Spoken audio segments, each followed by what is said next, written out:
resisted the urge to do like one more thing before this meeting. It always feels like the day where I'm like, I could squeeze one more thing in before each meeting. It has been. Yeah, I know. It's so much harder when it's beautiful out. I got invited to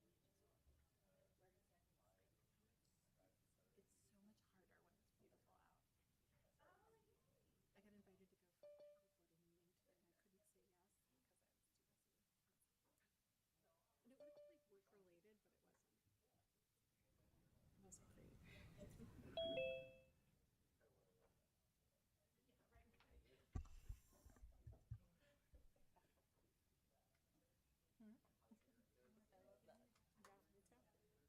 Recording in progress. Turn this one off. Well, good evening or afternoon. Sun's still out. It's sunshiny. So welcome to the March 19th board meeting for the Humboldt County Association of Governments. We'll call this meeting to order, and can we get a roll call, please? Chair Johnson, Here. Supervisor Madrone, Mayor Sawatsky, Here. Mayor Burgell, Here. Mayor White, Here. Councilmember Jorgensen, Here. Mayor Pro Tem Kenny, Present. Councilmember Orr, Here. Pack Member Arroyo, Here. Pack Member Allstrand. Here. Okay, thank you. And we're a little different today. Our first item of business is a regional housing needs allocation public hearing. We get a staff report. Yes, thank you, Chair Johnson. So I will be having Amy launch a brief PowerPoint for us to kind of lead the discussion here.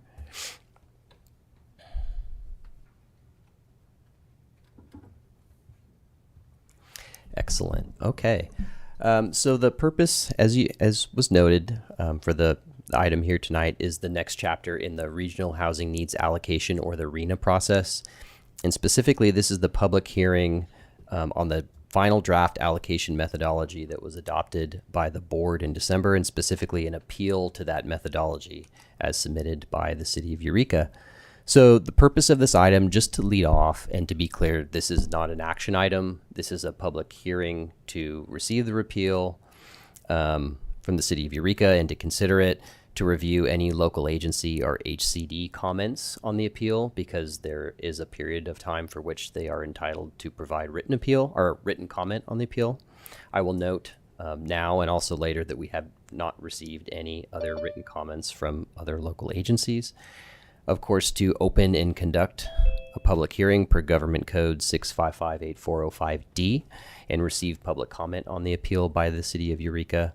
And hopefully after all of that business, we can end with a robust board discussion, ending in providing direction to staff on what the board would like to see brought back in April for the written determination to take action on the city of Eureka's appeal to the RHNA process. So just a quick refresher to get us from where we started in July to where we are today.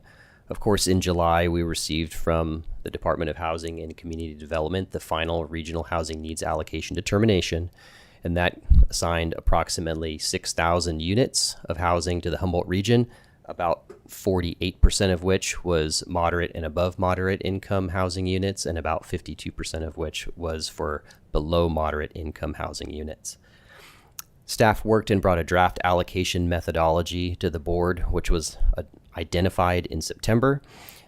There is a typo here on the slide. It's the total RHNA assigned to each agency was selected as using a methodology that was 50% based on jobs and 50% based on population. Subsequently, units were assigned in each income category to each agency using an adjustment from the regional average on those income categories for each agency. This item came back in November to the board. That was the public hearing on the draft methodology. So similar to this evening, pursuant to government code, there needed to be a public hearing on the draft methodology being considered. That is also the meeting in which staff presented to the board HCD comments, where they had brought forward some comments on concerns on HCOG's methodology, not measuring or objectively addressing RENA Objective 5, which is a new RENA objective for HCOG in Cycle 7, and that is the affirmatively furthering fair housing. And of course, the board received a number of comments from members of the public and other agencies commenting on the allocation methodology proposed. In December, staff brought back some updated or revised allocation methodologies at the direction of the board from the November meeting. This included 3 different alternatives that would incorporate opportunity score, VMT, and or income parity. The board, after discussion, ultimately elected what was called Alternative 2 of the updated methodologies. That would assign a total RENA to each agency, 50% on jobs, 50% on population, so that remained the same. And then in the subsequent step, the below moderate RENA was assigned to each agency 30% based on the agency's opportunity score, which is the measurement of providing housing opportunity consistent with RENA Objective 5, and 70% based on work-based VMT. Lastly, as it leads up to this evening, I will note that HCOG did receive a transmittal from HCD staff. I believe it was February 12th. After the adoption of the RENA methodology in December by the board, staff submitted that to HCD for review. They have 60 days in which to review it. They did finalize that review and submit written notification to HCOG that, in their terms, approve HCOG's methodology, and that they found that the methodology proposed furthered the objectives of the 5 RENA statutory objectives. So after adoption, and again after receiving transmittal from HCD, HCOG opened 2 appeal periods, the first of 30 days, the second of 10 days. And the city of Eureka did file an appeal on January 15th during the first appeal period for the methodology that was adopted at the December meeting, the December 2025 meeting.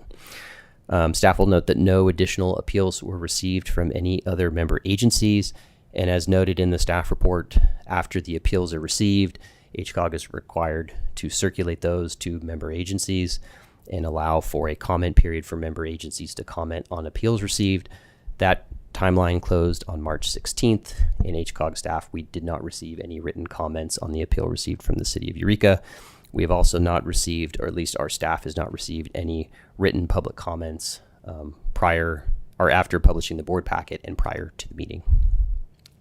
So the next few items will just kind of help paint the picture for the process and the decision points as we move through the appeals process.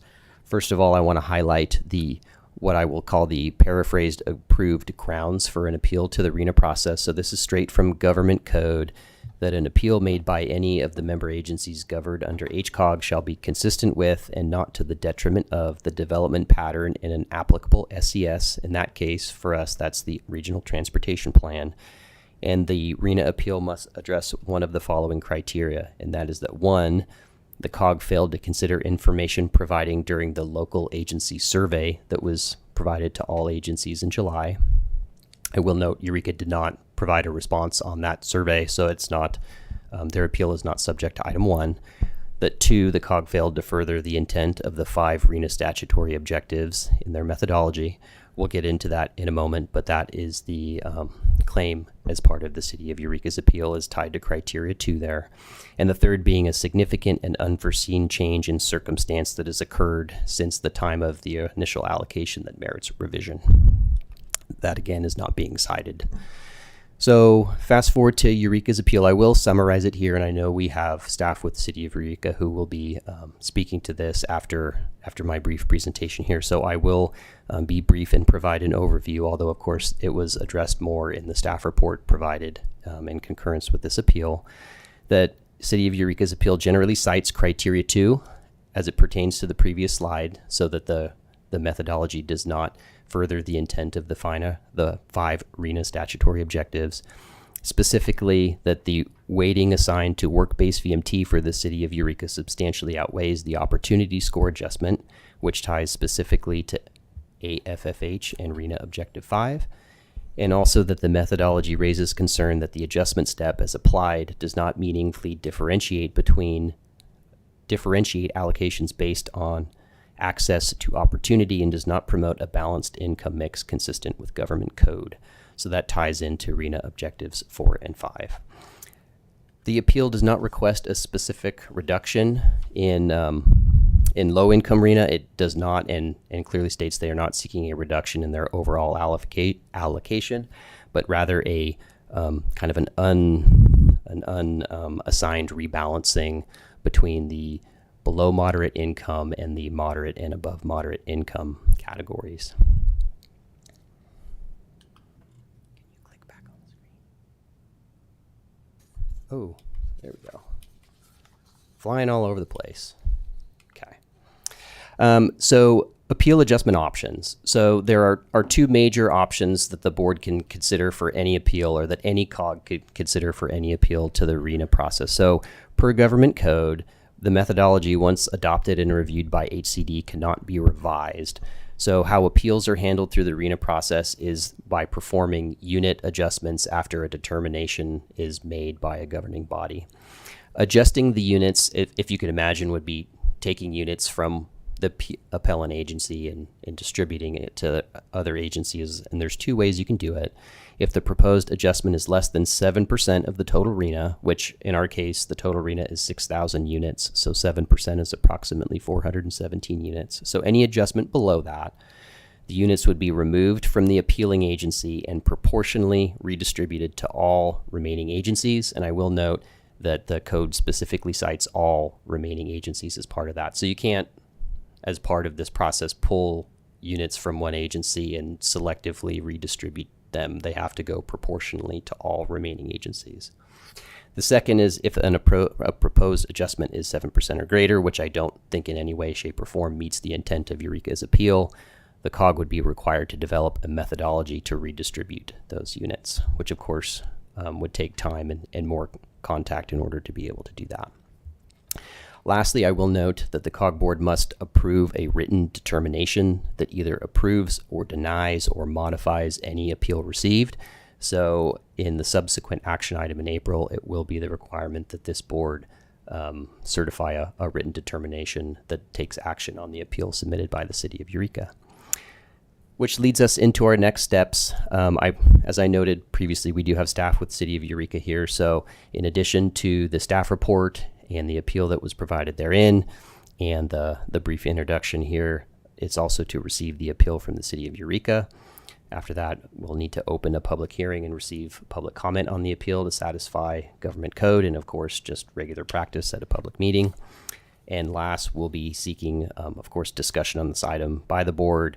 I do have the supplemental material, some graphs and things that were included in the staff report. I'm going to hold back on that until after further discussion so we can look at that if the board should so choose to during discussion. But we are looking for a direction from the board to take back as staff on what to bring back as the written determination action item in April. At the April board meeting, in addition to needing to take action on the appeal itself, we'll also be looking that the board direct staff to again finalize the regional housing needs plan with the methodology as adopted and whatever determination is made on the appeal. So with that, I will take a pause really quick and hand it over to staff with the City of Eureka. Thank you.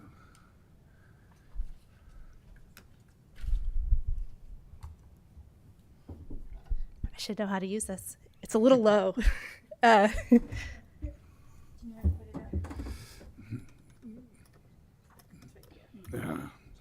It's right there. Isn't that it right there? Up? It must not be on. Oh, that's okay. 'Cause I tried to raise it. I've been told I speak too close to this anyway. Good evening. Kristen Kenyon, Director of Development Services for the City of Eureka.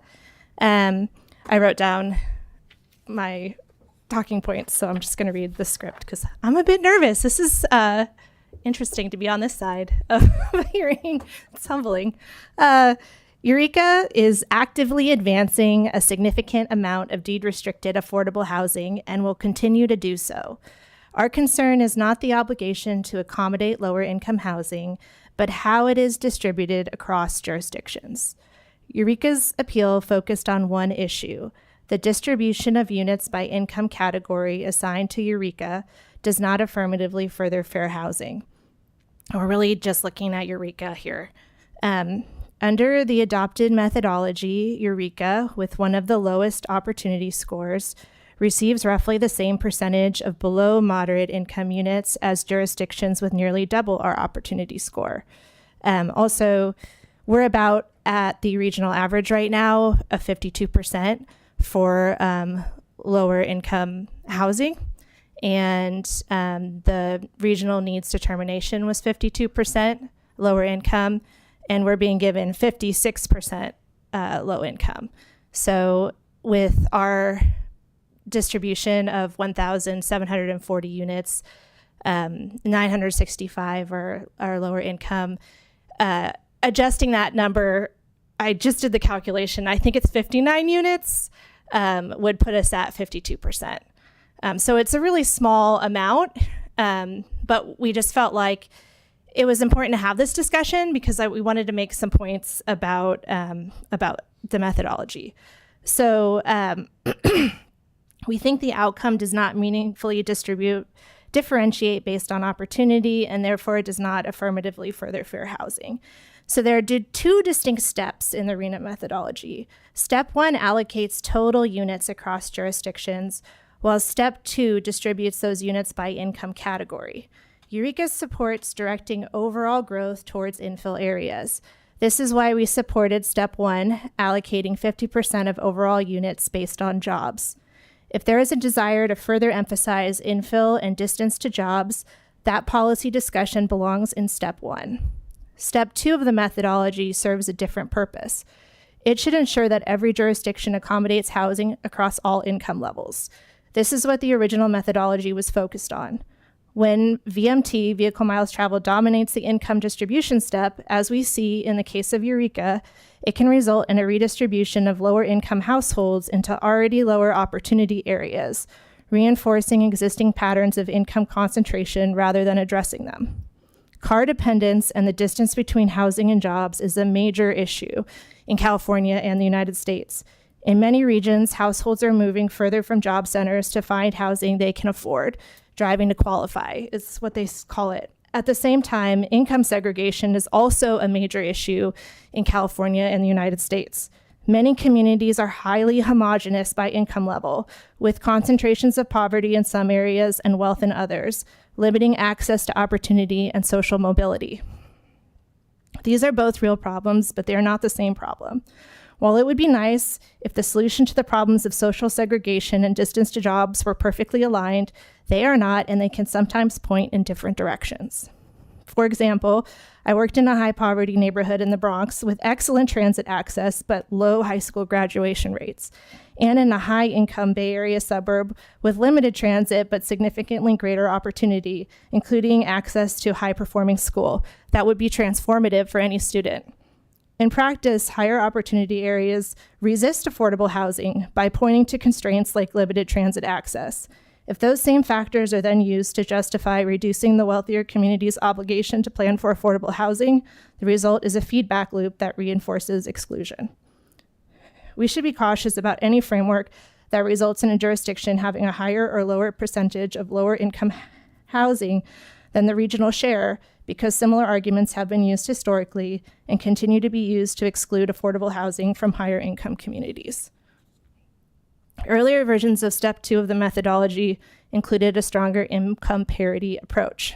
That approach better aligned with AFFH by moving jurisdictions towards the regional income distribution rather than away from it. We understand that the methodology is now fixed for this cycle, and we don't think redistributing equally to all the other jurisdictions would be fair. So what we want to do is urge HCOG in the next cycle to clearly separate these objectives. Use Step 1 to direct overall housing growth towards infill and job-rich areas, and then in Step 2, assign each jurisdiction the same regional percentage of units by income category, with adjustments only to advance income parity and integration. Without that distinction, the methodology risks undermining one of RENA's core statutory purposes.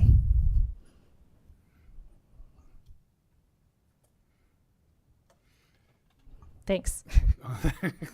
Thank you. And that was a very concise and I just want to make sure I heard you right. You're not saying to distribute housing to the other jurisdictions.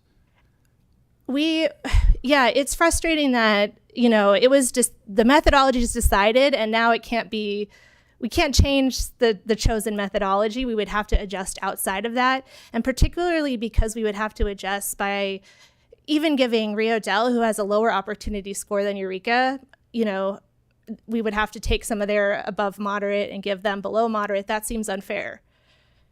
So I don't think there's a fair solution at this point to our appeal. I think we see the same thing on the Rio Del matter, so just a moment. So I will open the hearing in just a minute. So thank you for that, and I will ask if there are any questions at this time. Yeah, I just want to make sure I understood. Did you say, what was it, 52 units would have to be adjusted under? I think it's around 50 to 60 units. That would move us to the regional percentage, which was 52%. Right, okay, thank you. Okay, well, we will continue the public hearing if there's anybody else that would like to speak on this matter. And we have a few. Supervisor Madrone, I think, is one of them there. Yeah, can you hear me, Mr. Chair? Yes. Great, thank you. Yeah, I've been here just 2 minutes late. I'm calling in remote for cause, and I do not have anybody under 18 in the room, and I'll keep my camera on. All right, well, thank you. And Colin Fisk with CRTP. Good afternoon. This is Colin Fisk with CRTP. I want to first say that we recognize and deeply appreciate all the work that the City of Eureka has done in recent years to encourage the building of new homes, including deed-restricted affordable homes. And we agree with the sentiment expressed in the city's appeal in that we believe all communities should have a mix of housing types, including affordable housing. And, every community, even very small communities, have at least some jobs with relatively low wages, and therefore people who would benefit from affordable homes near where they work. And of course, as you heard, amenities like schools and green spaces and so on are important to access for everybody, and having a mix of incomes benefits the whole community. That said, we respectfully disagree with the idea that VMT should not factor into the allocation of housing responsibility by income level. While VMT does not capture everything about the economic opportunity to be found in a given community, it does tell you a lot about access to jobs, schools, and services, as well as transit and bike and pedestrian infrastructure. And of course, these access considerations are particularly important for specific development projects. And we would not deny, of course, that all communities have a responsibility to improve their non-car transportation options. But VMT by jurisdiction, we still think contains important information. We do agree with what you just heard from Director Kenyon that even more important than considering VMT when allocating housing by income level is considering it when allocating housing overall. Regardless of the type or income level of housing, we need to be putting most of it in areas that are or have significant potential to be walkable, bikeable, and transit friendly. This is important, of course, not only for economic and quality of life reasons, but also for climate reasons. And I would just remind everybody that the Regional Climate Action Plan that was recently adopted contains a number of measures aimed at reducing VMT, and all the credible models show that we have to do that in order to avoid the worst effects of climate change. And that is why CRTP and others in the environmental community advocated so urgently earlier in the process for HCOG to weight VMT more heavily when allocating housing at all income levels. We recognize, of course, that that is not the subject of today's appeal, but I do think that that's the most important point to make today. So I just want to emphasize that in the RHNA process and all of its other work, HCOG must ensure that the vast majority of new homes are built in areas that are or reasonably can be non-car dependent. And just as a reminder, you've just reaffirmed your policy that at least 80% of new homes should meet that standard, and we think you must now follow through on that commitment. Thank you. Thank you. And we have someone who's looks like their phone number ends in 7718.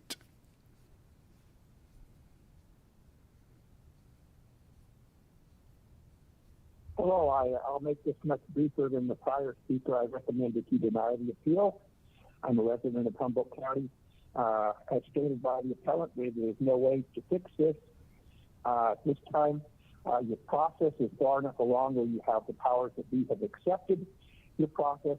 And if the city of Eureka wishes to change or have input for the next cycle, I can understand starting to lobby for that. The city of Eureka has major benefits, and it does have a very large tax base from all the people in Humboldt County who come there and shop.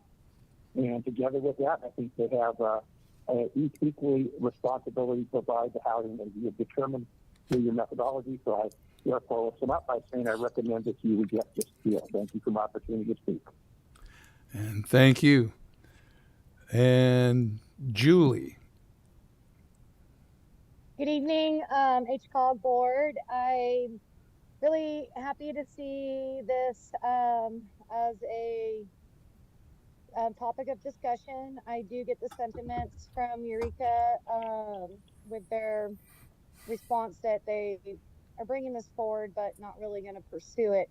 I want to also thank their staff at Eureka, because over the years, keeping in touch with all the cities and their allocations, Eureka was actually the first one that brought me onto what is actually the procedure that the state decides what counties moderate and low income brackets are, and it's astounding what they consider low income to be, up to 79,000 for a family of 4, and moderate income is extended up to over 100 grand.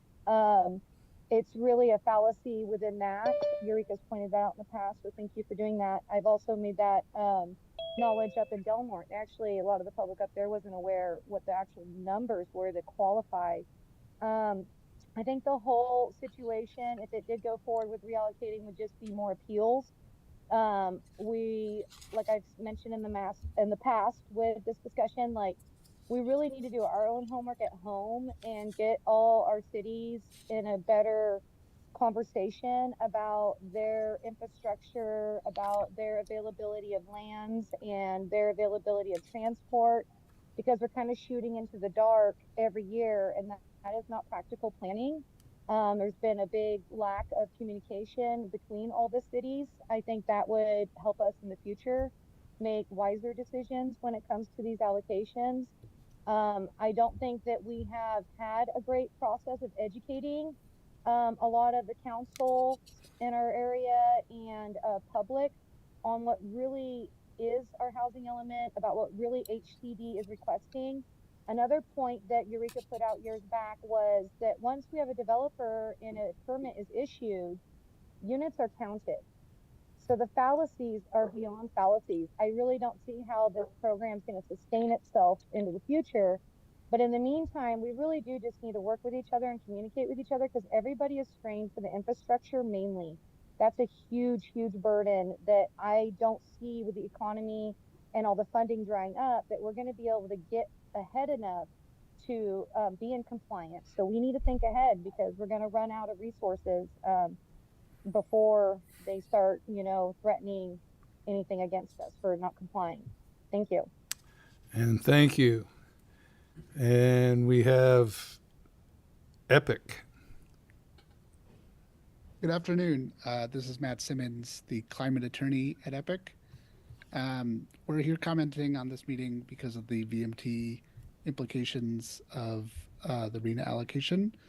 I want to start out by thanking the City of Eureka for the work that it's done on housing over the years. We really appreciate the efforts to do infill and affordable housing by both the City Council and the City staff.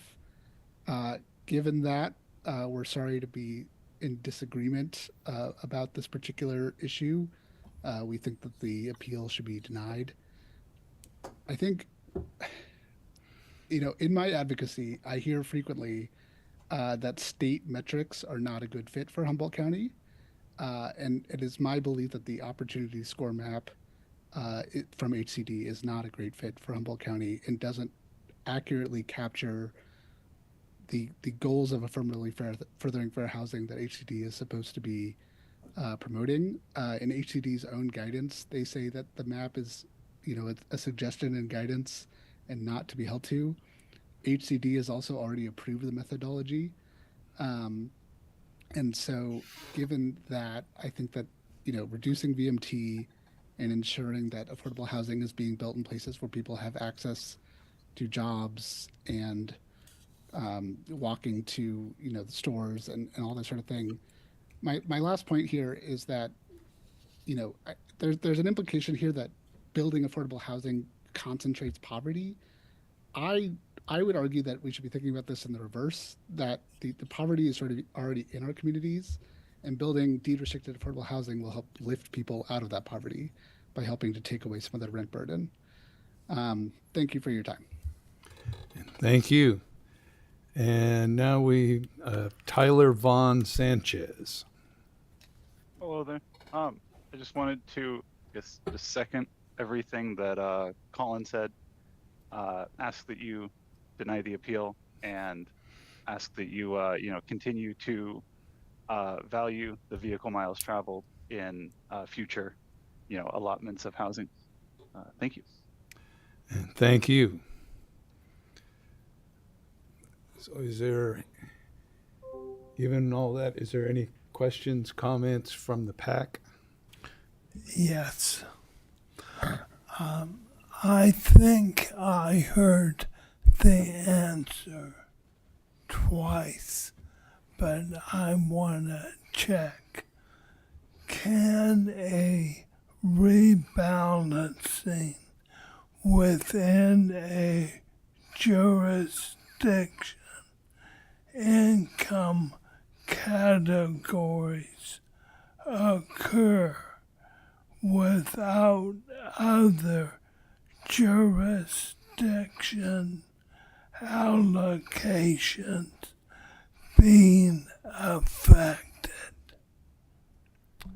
That come through okay? Absolutely. And the answer is no. The process is set up to where if an adjustment happens again to an appealing jurisdiction, that it needs to be proportionally redistributed. And in this particular case, if only a certain income category were taken out, that would have to be backfilled also with the above moderate from other jurisdictions. So yes, the process is made in this particular case to where it would impact all jurisdictions. Thank you. Any other questions? Yes, Mayor Pro Tem Kenny. Yeah. Can this appeal go to a higher level than us? Where does it go next if it goes anywhere? This governing body has the authority to take action on the appeal, and in current government code, that appealing ruling is final. There's not currently a higher body for that. I will note that there is some legislation out there, largely out of some of the arena as it is played out in Southern California, that would propose to be able to make this something that could receive judicial review in the future. But that is not currently the state of the appeal process. So this board, through the appeal process within the parameters, identified in government code and explained earlier in the slide, this board has the ability to make decisions under that, consistent with government code. Okay. When you say that if what the appeal is seeking is sort of a redistribution of,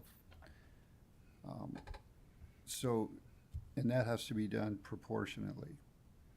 Proportionally to what? Population size? Like a lot of code, the code is sufficiently vague to allow for some interpretation, but I think what would be, in this particular case, if some units were taken out, proportional redistribution would probably be based on agency size, which is already a metric that's included in the distribution. So it wouldn't be equal numbering of that. It'd be probably proportional based on agency size.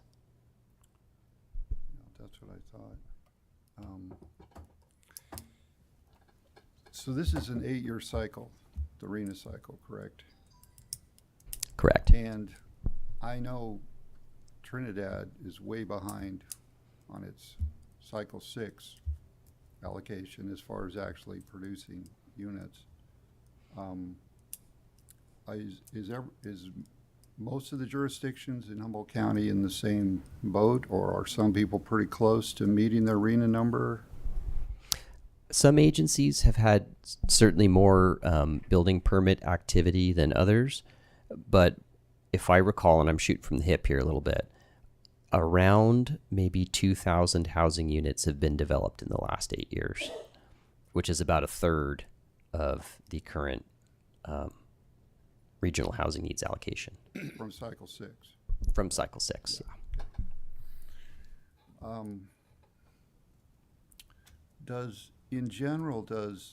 Do projects that include more below market units, are those less attractive to developers in general, or does it make any difference at all?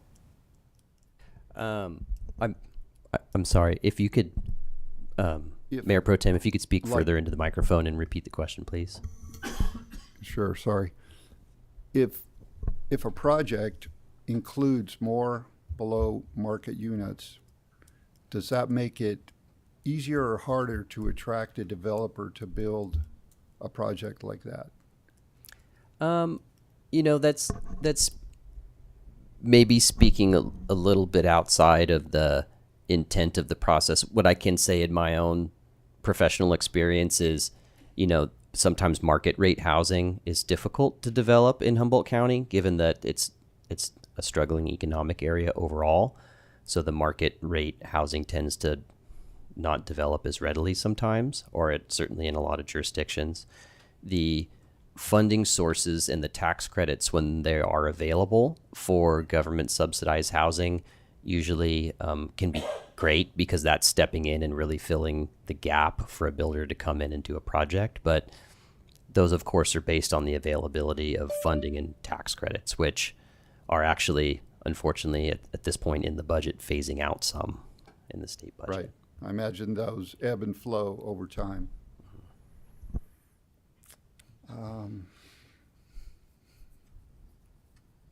Is there well, just one more. So essentially, the appeal is seeking to trade with all the other jurisdictions less low-income units for more higher income units. Yeah, and what I would say is, I think it is a correct statement to say the appeal is seeking a rebalancing when they're looking at their one agency. It's the circumstance of government code, of course, that ties in the need to do it to all other agencies as well. Yeah. Thank you. All right, is there any public comment while we have a moment here regarding this? Okay, nothing there. Yes, Mayor Burgell. I just have a few questions. So the question that I heard from Mayor Pro Tem Kenny was, are there any jurisdictions that are close to their cycle 6? Are there? I'm not prepared to speak directly to that. I have not reviewed other jurisdictions' RENA numbers. I know that the city of Arcata, in a number of their income categories, has done very well. Yeah, we have exceeded our low income and extremely low income. We are not great on our numbers for moderate and above moderate, but we're working on those. So we're really proud of what we've done so far in cycle 6. Thank you. And I would say that the city of Eureka is well on their way as well. And then another thing I'm curious about is, so with this process, we are trying to move jurisdictions to the regional average. Is that right? I mean, that's the goal. That is a portion of one of the 5 RENA statutory objectives. So currently, the way that we have things listed now it seems that this is actually, in a small amount, moving the city of Eureka towards, actually away from the regional averages. So I certainly would like this to be considered in the next cycle. I think that that's really important. And looking at what we have now, it seems that unfortunately there really is no fair way to adjust this item. There just isn't a fair way. But I would like to see us in the next cycle consider things like income segregation and exclusion, because that is very real. That was a lot of the topic of conversation at our council meeting, to have that more of a balanced approach. So I would like to see those things addressed clearly during the next cycle. Okay, any other board questions? And I think in light of what Eureka has stated from staff and from council, that the goal of the appeal now is to memorialize a way to look at these income categories and distributions in the next cycle. So we could, for all intents and purposes, say that the appeal is denied, it's moot at this point, and we are memorializing a way to methodize those income categories and distributions in the next cycle. So I think we have direction, if that's what I hear from everybody else. So do you want to put that in a motion, or it's not a business? It's not business. I know that. Yeah. It's not an action. So yeah. Yeah. None needed. I will say the written statements, the written determinations are somewhat storytelling in nature from the examples that I've seen looking at some other ones. So I think memorializing the intent of what would be RENA Cycle 8 is appropriate as part of bringing back what I'm hearing is a written determination to deny the appeal. All right. Thank you. And thank you all for comments, and thank you, City of Eureka, and thank you, Mayor Burdell. We got one more on there? Well, I mean, we need to take some formal action, don't we? No, it's not an action item. Direction. I just want to make sure it's memorialized. Well, I guess I would throw in, possibly for the benefit of staff, that the observation that of the 5 factors that we have to consider, several of which have multiple elements to them, it's not really possible to promote them all without injuring other factors that are present there. So of all the things that we've worked on here at HCOG, for me, this has been the toughest sledding, even though this is like at least the 3rd time we've looked at it in great detail. It's just, so many moving parts. But I think the letter we got from HCD affirming our methodology, that it does indeed meet all the criteria, sort of prevents us from granting the appeal at this point, because they are an authoritative group, and it just seems like we did the best we could. We had concern. I actually voted against the alternative 2, partly on the fears that it might cause HCD to not approve us, but they approved us just the same. So I think we'll try to use Cycle 8 maybe to address more of the concerns that Eureka raises. And so I concur that we should recommend denial of the appeal. That's where we're going, and where we're going next is to adjourn as the HCOG board. Another one? Apologies, sir. One quick question. I just want to ask, are we modifying it for sure next time, or are we just going to reassess? Modify. Okay. We will modify, or we will assess modification? Well, it'll be, that was the recommendation, and they're going to bring something back to look at, so. Yeah, and again, we'll bring back a draft and something that can be looked at and refined. Should board members upon review have thoughts there, we'll want to remain sufficiently open-ended, just knowing that's 8 years from now, and at the pace of this legislature, who knows what RENA could look like at that time. But I think we certainly have the direction here to move forward with that. So thank you very much. Okay. So at this time, we will adjourn as the HCOG board and reconvene as the Policy Advisory Committee. And our first item now is public comment on non-agenda items. If anybody has anything to comment on that is not on today's agenda, this is the time to do it. And I don't see any online and don't see anyone here in the audience. Oh, all you got to do is turn your head for 1 second, and there they are. All right, this is public comment on non-agenda items, and Julie. I'm sorry about that. I have limited service in certain areas. I had to run back over to my phone. I just want to go back to my comments in the past about looking into our diesel hybrid buses.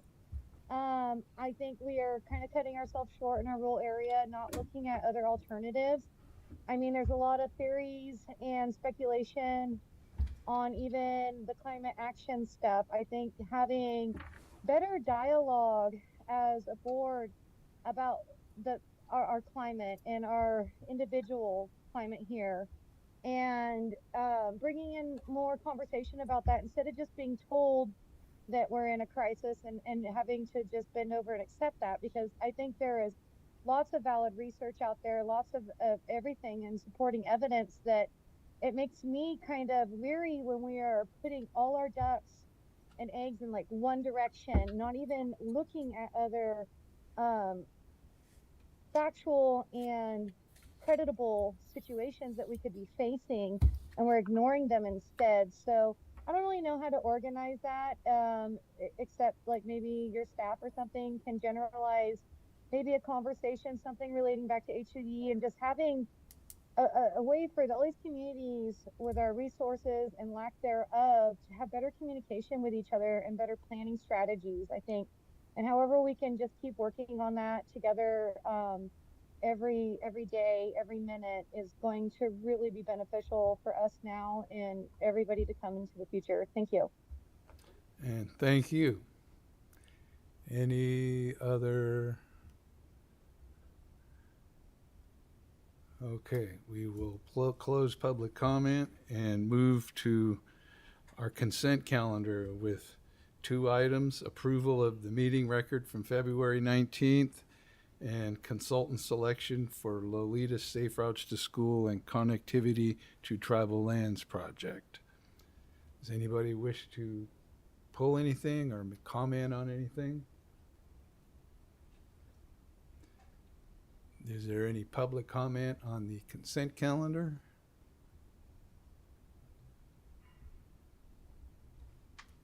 We will entertain a motion. I move approval. that we approve the consent calendar. I'll second. So we have a motion and a second.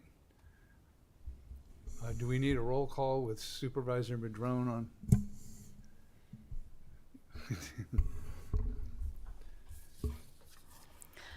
Chair Johnson, Yes.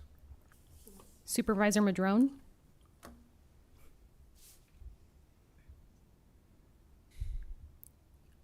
Yes. Mayor Sawatsky, Yes. Mayor Burgell, Yes. Mayor White, Yes. Councilmember Jorgensen, Yes. Mayor Pro Tem Kenny, Yes. Councilmember Orr, Yes. PAC Member Arroyo, Yes. PAC Member Allstrand. Yes. Okay, thank you. We had no items removed from the consent calendar. That brings us to action items. First being McKinleyville Community Services District request for membership on the Technical Advisory Committee. Staff report. Yes, thank you, Chair Johnson. So Pat Kaspari, the general manager with the McKinleyville Community Services District, issued a letter to HCOG on February 3rd requesting that the district be granted a seat on HCOG's Technical Advisory Committee, or TAC. For those unfamiliar, the TAC is the staff level technical advisory body, largely made up of HCOG member agency representatives, in addition to some tribal representatives, Caltrans, Highway Patrol, and a few others. So MCSD is requesting a membership seat on the TAC, largely because of the circumstance that in McKinleyville, the CSD, in their words, largely acts as kind of the de facto government, given that it is a very large community within the county, which of course is unincorporated. The community is also experiencing rapid growth and demand on their transportation system in addition to their utility systems. And ultimately, they call out the circumstance that the community's transportation network significantly impacts the operations of the CSD itself. So in addition to the letter received by Mr. Kaspari, HCOG also received a number of letters of support and other correspondences in support of their request to have a TAC membership seat. Those were included in the staff report as well. I won't go through each one of those line by line. So this is not the first time that MCSD has made a request to the TAC and to the HCOG board to be considered for membership on the TAC itself. The last time this came around was in 2013. A similar request was made. That was brought before the TAC for consideration. At that time, the TAC, after review, passed forward a recommendation that the HCOG board deny the request for MCSD's seat on the TAC. The main items cited at that time were that HCOG, of course, is a transportation planning agency, and MCSD does not have public road maintenance responsibilities. As a CSD, they wouldn't be receiving any funds that are allocated by HCOG, which is a large portion of HCOG's business, to distribute funds for road maintenance and for transit activity. And lastly, and this at that time was that if MCSD was made a voting member, the addition of MCSD could skew the vote on where resources go, given that MCSD is, tied to a specific area of the county, and the county is currently who operates and maintains the roadway systems in McKinleyville. So that full board staff report and some of that previous correspondence was included in this staff report, just for some background. I will note again, so in 2013, the board decided to deny that request for TAC membership, but they did ask that the CSD staff continue to attend meetings of the TAC and to continue to participate in an effort to ultimately be able to better communicate and better show how membership by MCSD could positively impact the business considered by the TAC. So this came back to the TAC in 2014. At that time, in a tightly split vote, the TAC did pass forward a recommendation to the board that the board consider approving their request for membership on the Technical Advisory Committee. The board considered that also in 2014 and chose to deny the request. So fast forward, again, on February 2nd of this year, we received correspondence from Mr. Kaspari requesting consideration again. We did bring this to our March 5th meeting of the TAC, and it was discussed at length and in a robust fashion. And the motion that came forward from the TAC is presented as one of the possible motions at the front of the staff report, and that's that the TAC made a motion to recommend that the PAC and the HCOG board consider an advisory membership seat for the McKinleyville Community Services District. So to pass forward the sentiment of the board, or of the TAC, the discussion was still calling into question, the need for membership from McKinleyville Community Services District. Certainly the TAC was hesitant in the discussion of a voting membership for any community services district, but specifically in this case, the subject was McKinleyville Community Services District. So after quite a bit of discussion, a motion was made and unanimously passed by the TAC to recommend an advisory membership. So what that would mean is that if approved by the board, the TAC bylaws would have to be updated as per the note in the recommended action in the staff report. And McKinleyville CSD would operate in an advisory capacity, so they could not vote on HCOG business, they couldn't make motions, but they could openly and freely participate in any item agendized on TAC business, as opposed to being limited to public comment. As part of the motion made by the TAC, there was also the sentiment that after a 1-year period of time, it could be reevaluated to determine if a voting membership would be more appropriate for MCSD after an advisory period as part of their recommendation. So with that, what is being asked of the board tonight is to consider the tax recommendation and to consider the request from MCSD and ultimately make a determination either to approve, deny, or modify the membership request on the TAC by McKinleyville Community Services District. I will note we do have General Manager Pat Kaspari here, who I know would like to speak on this item as well. So with that, I will hand it over to him. Thank you. Thank you.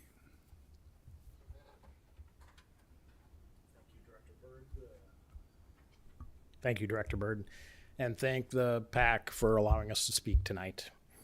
So as you all know, McKinleyville is the second or third largest city in Humboldt County, depending on whether Cal Poly is in session or not. We have 17,000 people. It's the fastest growing community in Humboldt, with 4.22% increase between 2020 and 2023.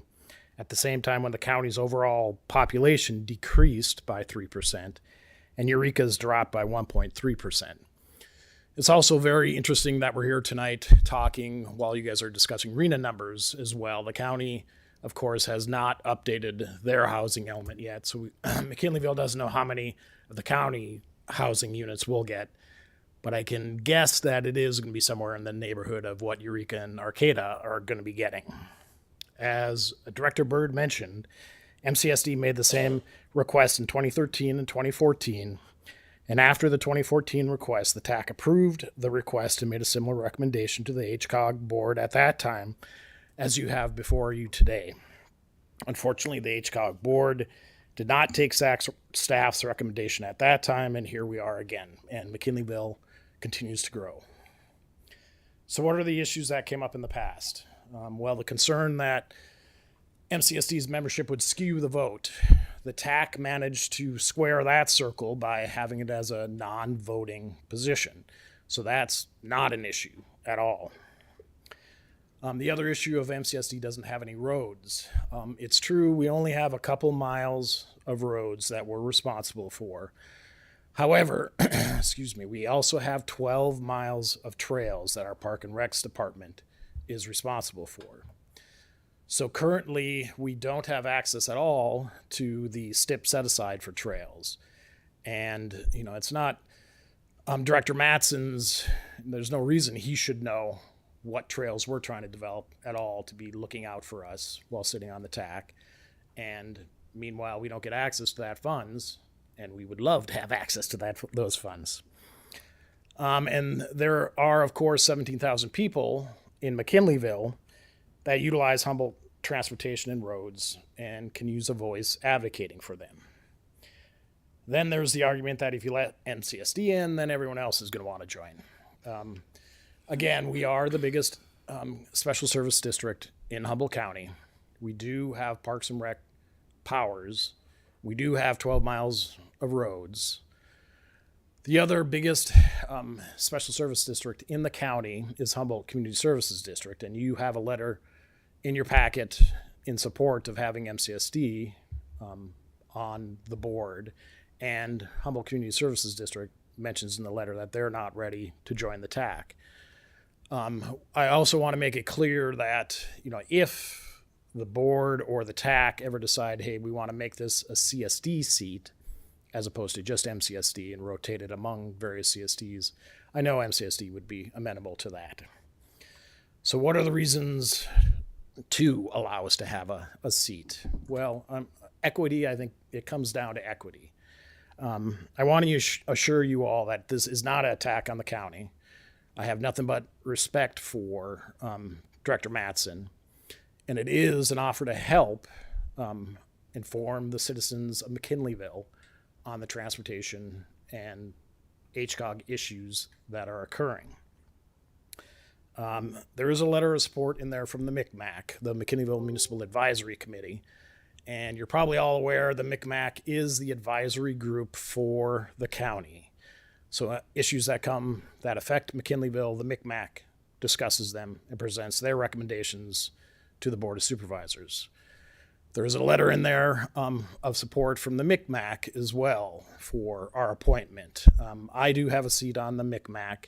We had a long discussion at the MCMAC at our last month's MCMAC meeting about this item. And I committed to the MCMAC that we would take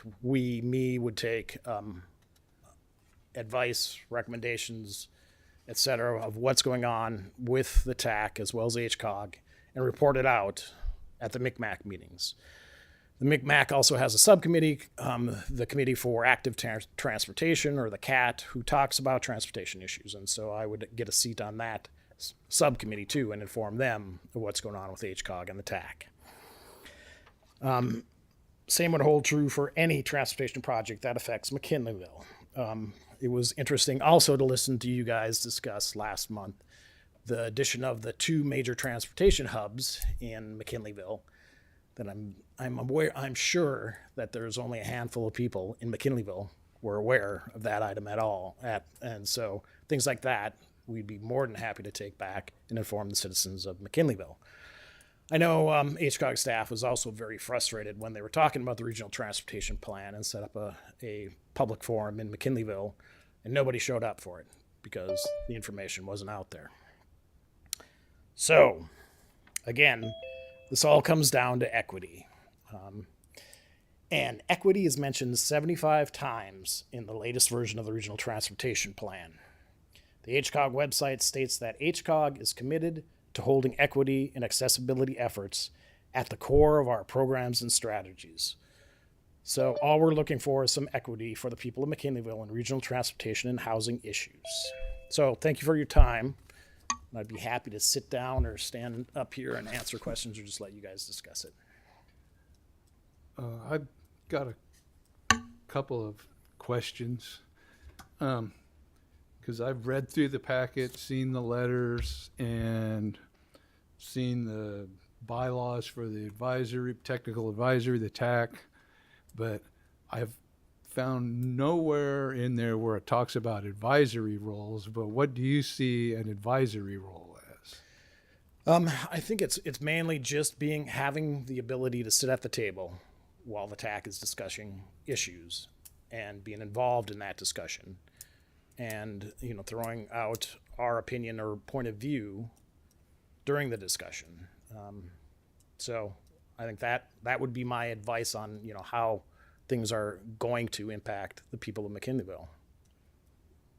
And then one of the things I see potentially is because you would be discussing, advising, advocating for or against something, as well as the county's voting TAC member he would be voting, but also advising, advocating for the same things. So we've got 2 people in the room advocating for the same thing when the funding comes through the same jurisdiction.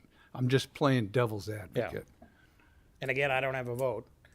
So ultimately, it doesn't matter what I'm advocating for. It comes down to what, Director Mattson would vote for. I would turn that around to say, well, I think the voting is already skewed away from the county. The county has 1 vote, and they have a lot more miles of roads than anybody else. So I would argue we'd be helping to bring it back towards the center. Okay. Is there any other questions for Mr. Kaspari? Just to clarify, the only reason that the vote would be skewed was because of the mention of the potential to influencing parties being on the Well, same. I was just bringing it up as advocating for lobbying, for lack of a better word. Okay. But it's gotten a nasty connotation sometimes lately. So. Thank you. And Supervisor Madrone. Yes, Mr. Chair, just checking. Can you hear me okay? Yeah. Great, thank you. Well, I appreciate the discussion. I did submit a letter of support for the CSD's request for a lot of the reasons that Pat has already explained. It is, for all, sense and purpose, a city, whether it's incorporated or not. And while they don't have direct responsibility for the roads, they do have all of their infrastructure primarily in the roads. And as Pat also mentioned, they have responsibility for 12 miles of trail in McKinleyville for maintenance and upkeep of all that, which the COG does have funding for specifically for trails. As was mentioned, the county has, I think it's about 3 times, maybe 4 times the road miles that all of the cities combined have. And they have the lowest pavement condition index of all the road systems in the county. And that's because Tom Mattson, representing the county, plays very nice in the team effort at the TAC. We do not try to throw our weight around and try to gather up all the money, even though we have 3 times the amount of roads, 4 times the amount of roads. What we do is we work very fairly with the cities and the tribes, and there are 6 tribes on the TAC. The whole idea of skewing is kind of interesting because actually most of the COGs around the state are primarily made up of county representation. Humboldt's a unique one in that we have we have all the cities at the table and most of the tribes. So, I don't think anything will change by bringing the CSD to the table, even as a voting member. I think it's really only fair and from an equity perspective and otherwise. But, the COG has to ultimately make the decision. I think at the very least, you ought to support the tax recommendation. But I frankly support the CSD being a voting member. And if you're uncomfortable with that, well, at least make a CSD slot on the TAC. I recognize that requires changing the bylaws and things like that. And you could say that only CSDs that have responsibilities for roads and or trails or things that the HCOG actually funds and actually would have to have those powers and authorities, which would basically reduce yourself down to probably only 1 or 2 CSDs in the whole county. So you're not going to see a rush of all these other small CSDs suddenly wanting to also have voting rights on the TAC. So as I said, I support their request to be a full voting member. But if you don't want to go there, how about at least creating a qualified CSD position on the TAC? Thank you, Mr. Chair and members of the COG. Appreciate it. Thank you. Supervisor Arroyo. Thank you. I am a little bit curious about. I'm not necessarily trying to identify a loophole per se here or anything like that, but I am curious about the nexus between. So I know that the McKinleyville CSD is also a lighting district, and then transportation planning agencies do sometimes fund lighting related projects that pertain to transportation corridors. So I'm curious if there's if that entered into the conversation at all, or how that might have factored in this discussion in the past. It didn't come up at the TAC at all, but it is just another one of the reasons that plays into the why we should be at the table. Great. I was just wondering if that was part of the conversation. Thank you. I didn't even know that MCSD was a lighting district. Is that in the residential portion, or is that part of the Central Avenue Sutter corridors, or both? Yeah. So yep, we do street lighting as well. Okay. Any other comment on this from anyone? Yeah, Mike. I don't have a concern about an advisory seat. I don't know that I would ever, and I wouldn't be here, approve of that seat being having a vote.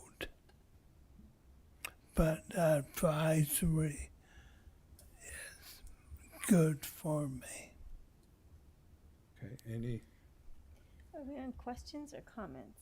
either one? Well, we haven't taken public comment. Not have we? yet, but Well, should we save our comments till after public comment? we could. I'm just curious, point of order wise, how that works. Well, I see someone's already ready. Den-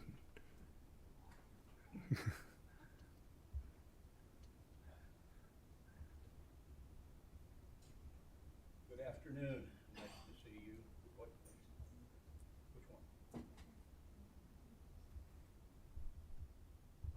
one? Is it on now? Thank you. I didn't need a glass of water today. I took my inhaler real hot. Dennis Mayo, I'm the board president of MCSD, and maybe this is my 6th time asking for us to join the TAC. And there's a definite trail nexus in your bylaws, just for one thing. But another couple points that I wanted to make is 3 minutes when you can come to the meetings. 3 minutes isn't enough time to delve into the minutia of what road is where and the depth of the substrat, where the water lines are. And our staff, MCSD staff, is so excellent, knows every inch of the town and the water structure and the sewer structure. And we partner with the county, and we have a good relationship with the county.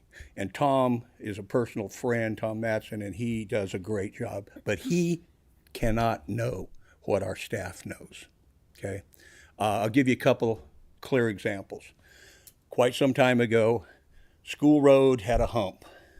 And we needed to cut that hump down. The county wanted to cut that hump down and make it a better flow down to where they put the roundabout in there at School Road. Well, guess what? When they did that, they uncovered our water and sewer lines. Why didn't they know that? Well, that's because the communication that should have happened at the meetings early didn't happen. Okay, that's not Tom's fault. It's just things that happen. Cost us $175,000 to fix that, and it cost the county money too, kind of egg in everybody's face. That would not have happened had we actually been at the table to go through the things and discuss them and give better info. Another is Carr Road, which I live on. Been there for 50 years. It's the back entrance into the back of the airport. And as it goes up in loops, we go to the McKinleyville Rodeo Association Arena. Been a private-public partnership with the county for 65 years. Over the summer in our events, we have more than 1,000 horse trailer trips up there and back. It has not been touched the whole time I've lived there. I patch it.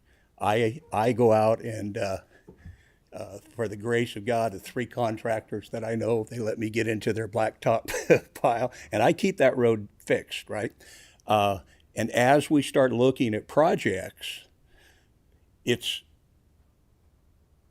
not unwarranted for us to be able to point out spots in our community that aren't getting the attention, and not because the county doesn't want to. I mean, just what does Supervisor Madrone say? They have 4 times the road miles of everybody combined.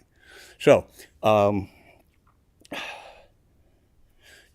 those details really matter and really can help. And I can tell you guys that MCSD on the TAC will be an absolute asset to you. It's not a pushy kind of a deal.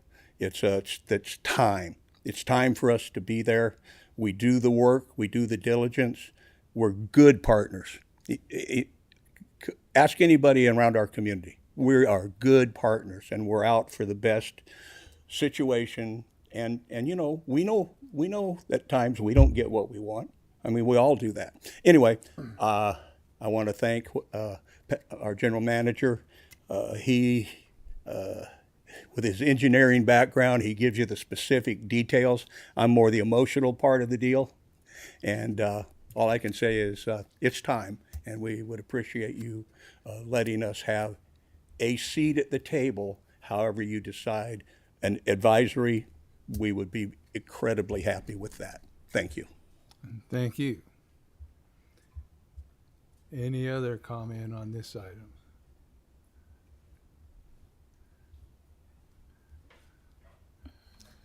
Hi, good evening. My name is Greg Pratt. I'm the general manager at Humboldt Transit Authority. And I actually voted in favor of them having a seat on the TAC.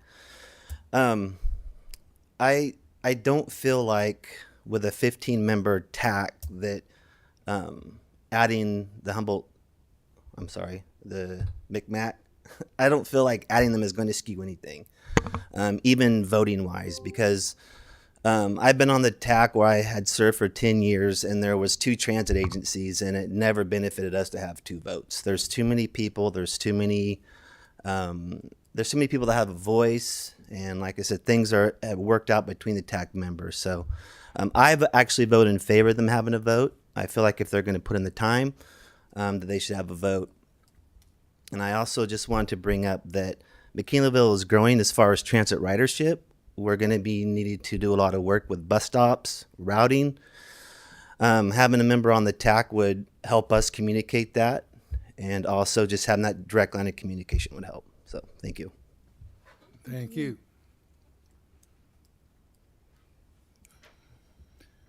We got a few votes here, a few comments. Mary Burke.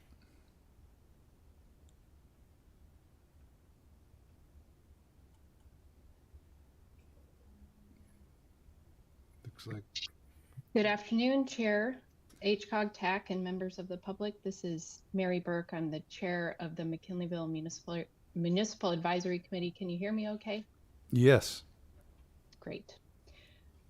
Let's see, I'm here to speak on behalf of, everything we that was included in our letter, and also to reiterate some of the things that General Manager Paxpari said, and that is that the MCMAC, as we call it, the Municipal Advisory Committee and MCSD really have developed a great relationship, and having MCSD on the TAC would help bring information in both directions.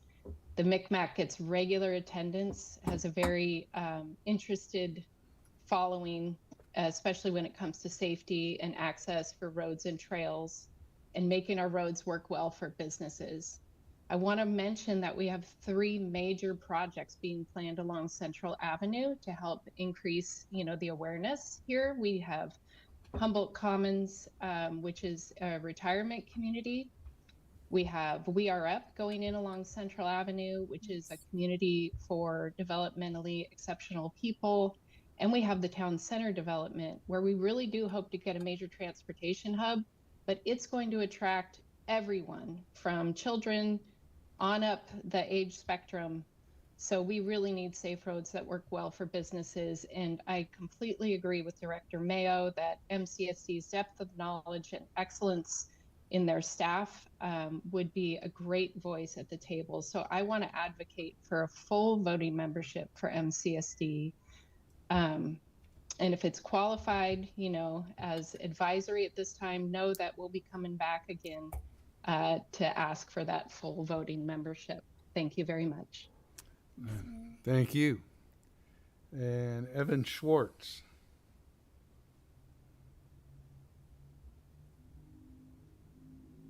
Hello, can you hear me? Yes. Thank you.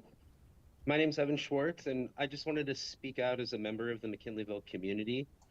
I'll keep it short and sweet. I wanted to speak in support of what Mr. Kaspari, Madrone, and Mayo have already stated.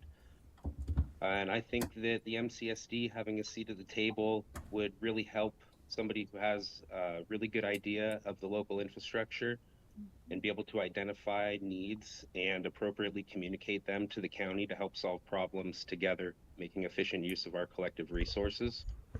And then that's my 2 cents. And thank you very much for your time. And thank you.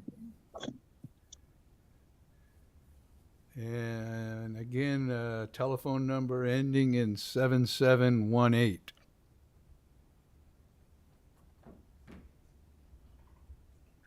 I guess I'm going to play the devil's advocate on this one. Every other word was equity, equity, equity. There's some kind of communication with other community services districts to see if they wanted to have equity and a seat at the table also. I think it would be, in my opinion, inappropriate to move forward with this.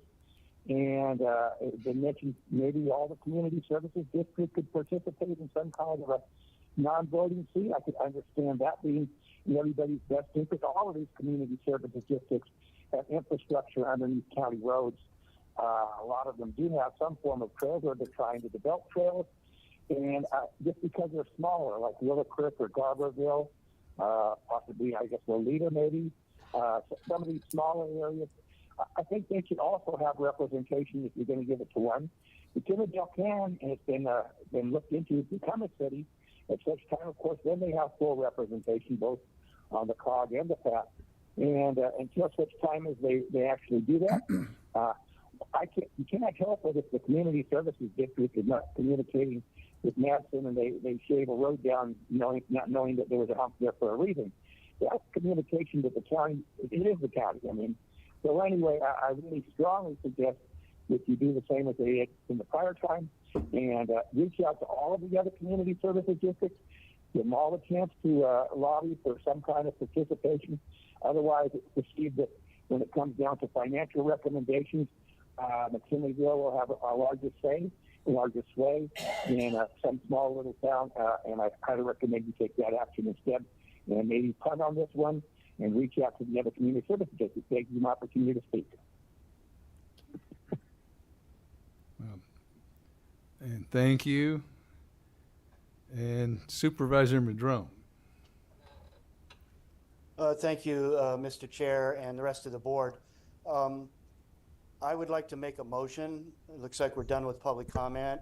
I would like to make a motion to support the TAC recommendation to make the McKinneyville CSD an advisory member tonight, and to also direct staff to put together a recommendation for how a CSD representative seat could be created, what you might need to do to amend the bylaws, and bring back that item for this board's full consideration of having one CSD represent all of those CSDs, and it would be a qualified position.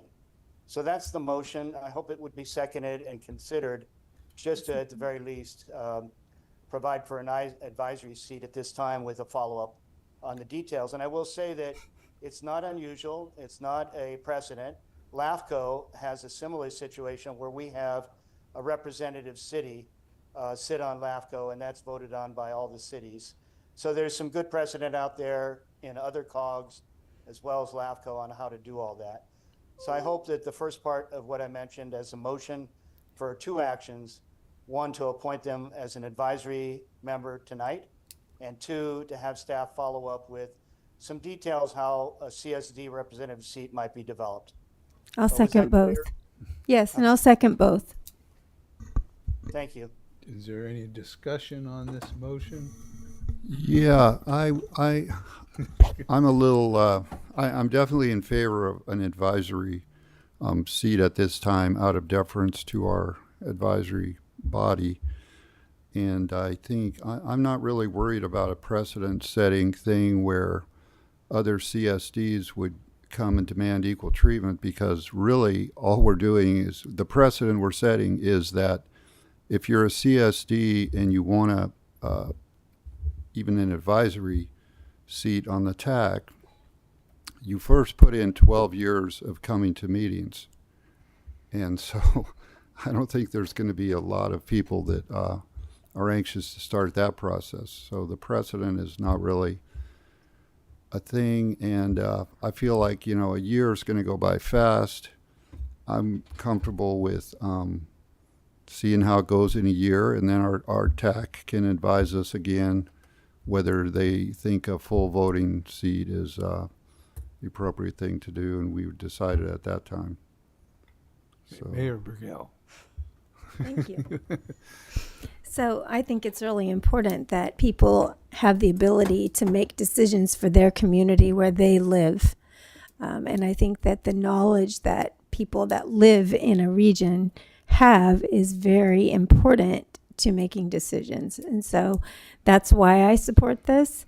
I am not opposed even to a voting member. I do hear what you're saying, Supervisor Madrone, is we can bring that back maybe, sooner than a year. But certainly, I think it's going to be an important consideration.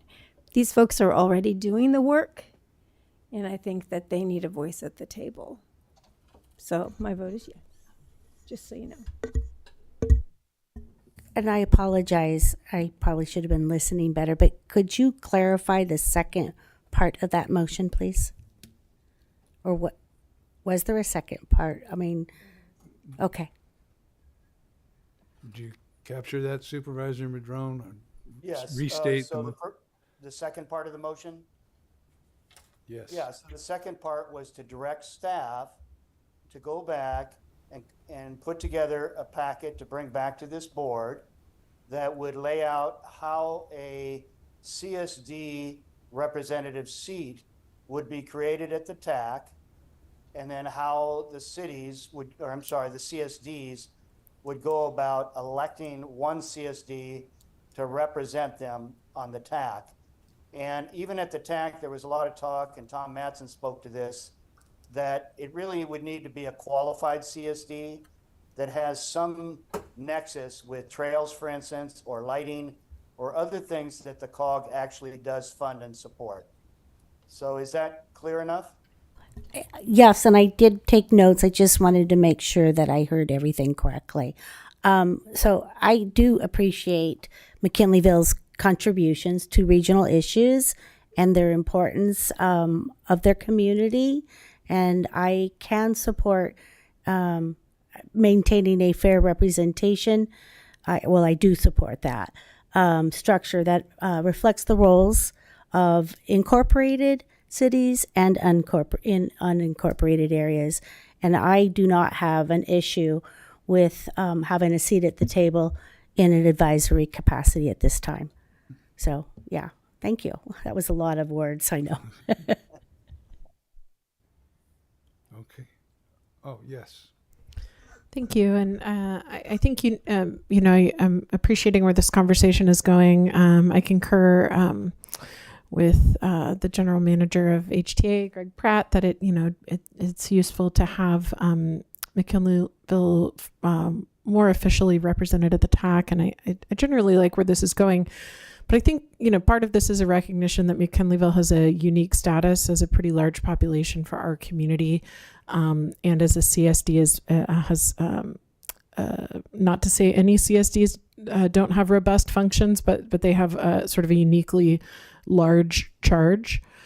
So I while I appreciate the idea of other qualified CSDs being able to participate, I think the purpose here is to really recognize how McKinleyville is unique. And I want to say that the TAC meetings are open to the public, and I have been to many a TAC meeting back in the day, but and really seen how responsive. It's a small group, and you're able to be in that space very responsive to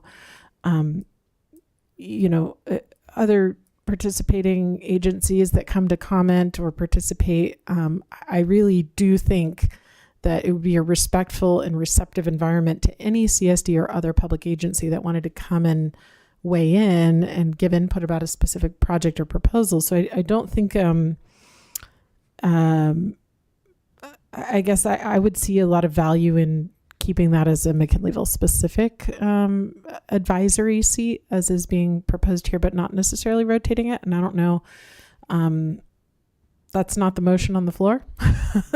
But I wonder if the motion maker would be interested in revising it again from a transit perspective. We have a lot of riders in McKinleyville, and having, that kind of ongoing advisory seat, I think makes a lot of sense. Yeah. I agree with Supervisor Arroyo on that. I think MCSD needs its own seat, and then potentially bring forward another rotating seat for the other CSDs.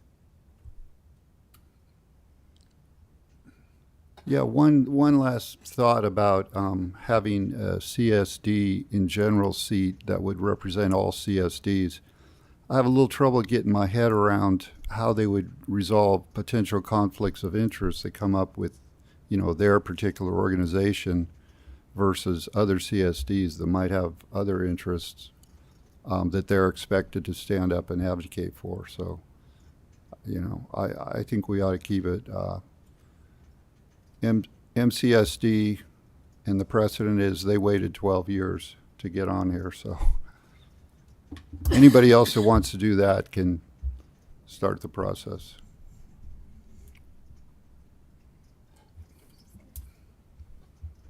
I agree with that. If someone wants to participate in this, they too can go through the process. But I currently think that there's plenty of opportunity for other areas to come in and comment in the interim. So I don't think it's a problem. Well, Could I ask a question procedurally?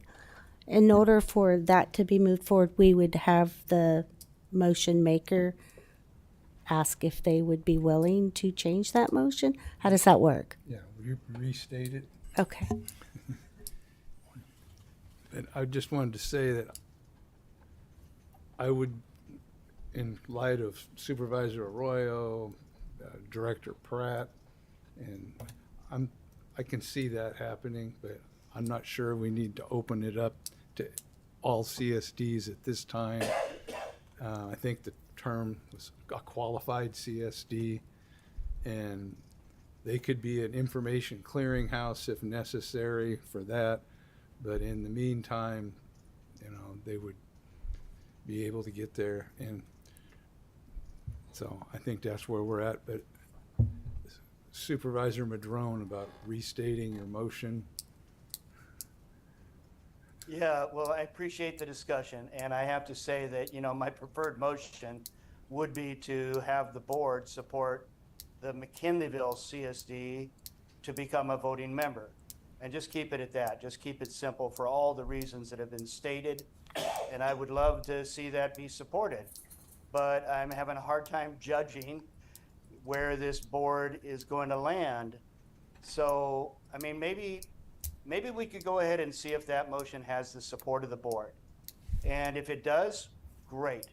If it doesn't, then I would probably make a second motion to at least support the tax recommendation for an advisory member. So I'm going to go ahead and take the bold move of withdrawing my motion and entering a new motion to support the McKinleyville CSD to be a voting member of the TAC.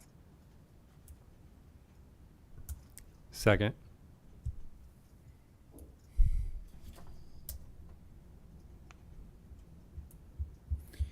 Yeah, I'm much more comfortable with starting out as an advisory member personally, out of deference to what our TAC is recommending to us. So I don't think I would be able to support the new motion at this time. Me too. And I think the recommendation from the TAC was as an advisory, and that's where I would fall also at this time. And that's the same for me. I would be interested in hearing about that at a later time. I'm not opposed to it necessarily, but certainly right now I feel like no. May I also weigh in?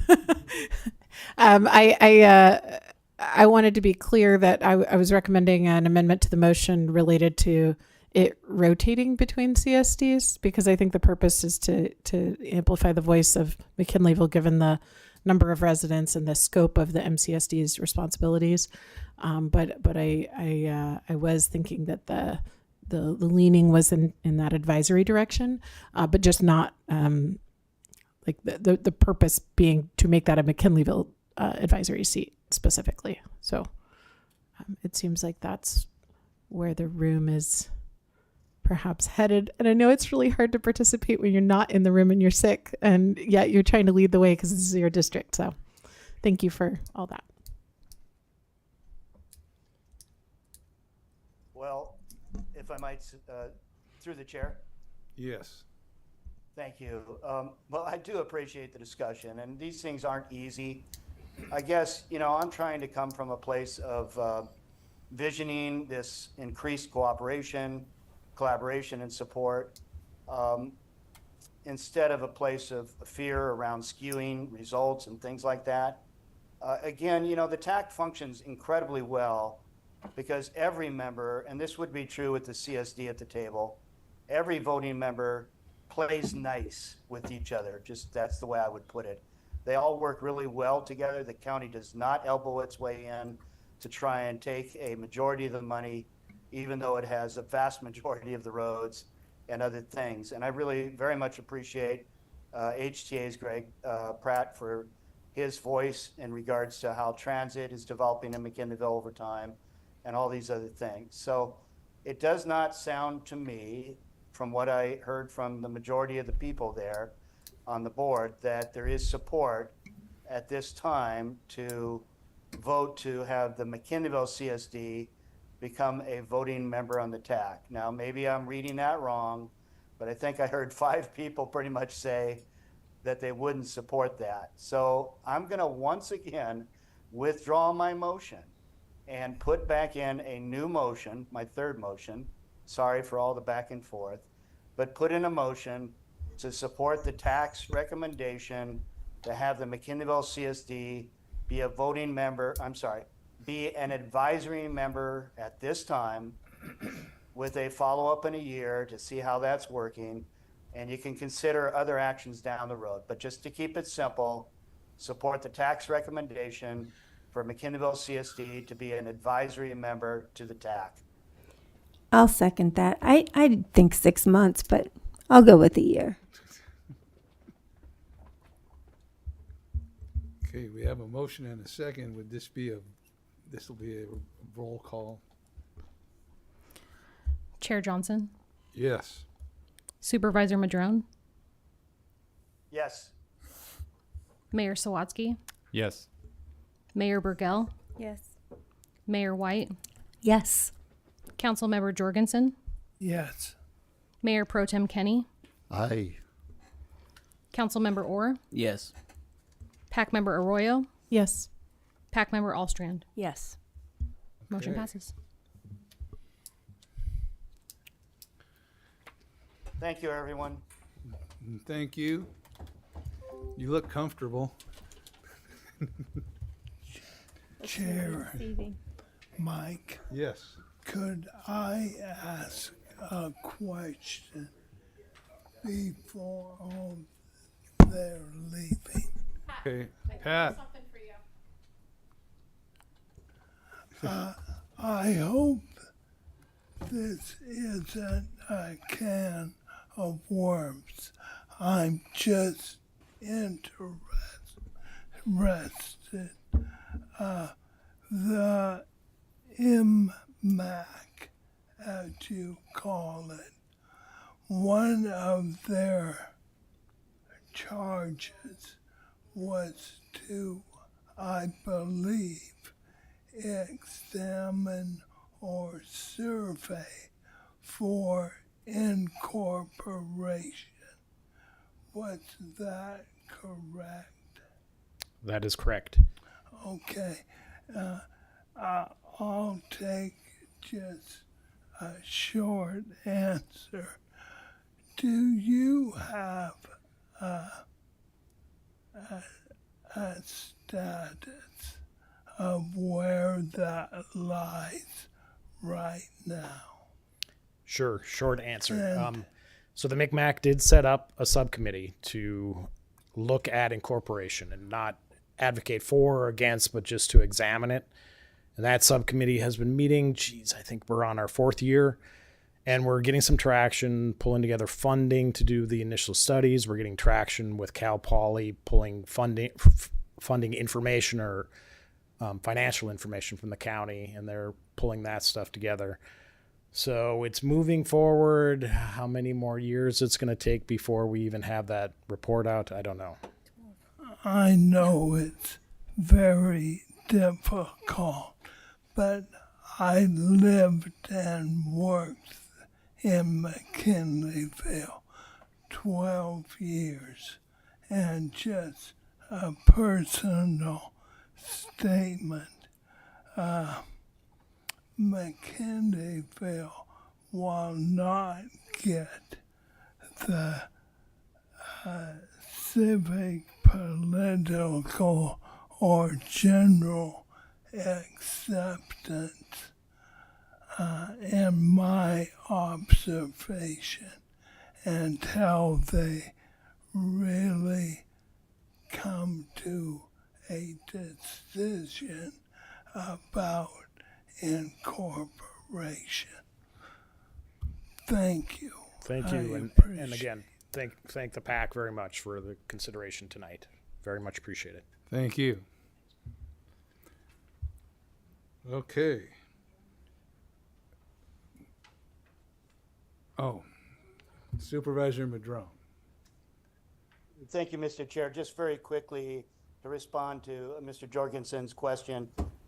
Yes, we did just receive the funding to do the initial feasibility analysis. That will be completed in 1 year or less. If that shows that it is financially feasible, then we will be raising the money, about $150,000, to do what's called the comprehensive feasibility analysis. That would take approximately 1 more year. So that puts us out 2 years.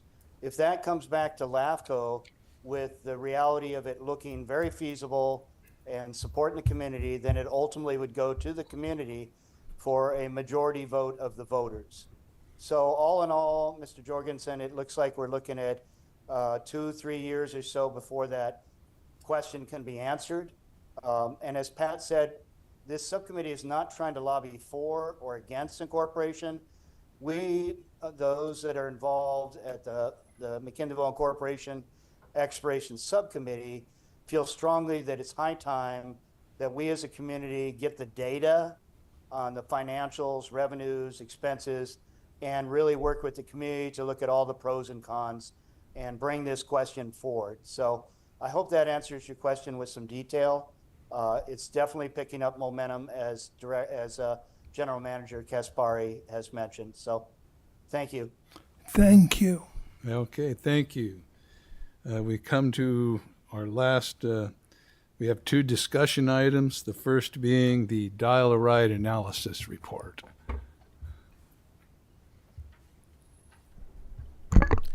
Thank you, Chair. Good evening. Stevie Luther, HCOG Associate Planner, and I'll present this item. This is a discussion about our dial-a-ride, essentially the funding structure.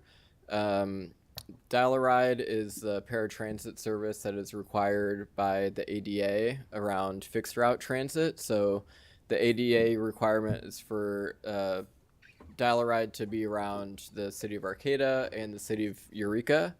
Since the 1990s, at least, HCOG has partnered with folks to do supplemental dial-a-ride. So we have expanded zones that go south as far as CR and Humboldt Hill and King Salmon, and then also the Bayside area, Samoa area, and McKinleyville area. So those are, we have our required mandated dial-a-ride zones, and then also these supplemental zones. What's bringing this topic up tonight is we're sharing the results from a study that the Western Transportation Institute had done. We've been aware of this inequity in the way that dial-a-ride is funded and the cost share allocations for a while, and we wanted to have them look at that in more detail. So in November 2024, they shared this report, and we're sharing out the results now to bring up this discussion. So essentially, the cost share is split right now between HTA paying Eureka and Arcata's portion, and then the county and HCOG. The study is recommending a cost share allocation that would be based more on hours and mileage. What they found is that 45% of the completed rides within Eureka are only taking up about 15% of the miles.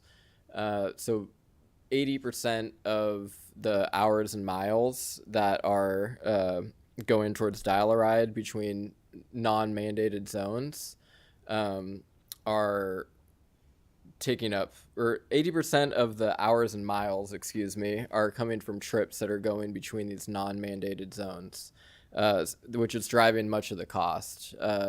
So we're looking at a different cost share agreement that can essentially make it more equitable and free up funding. Thanks, Amy.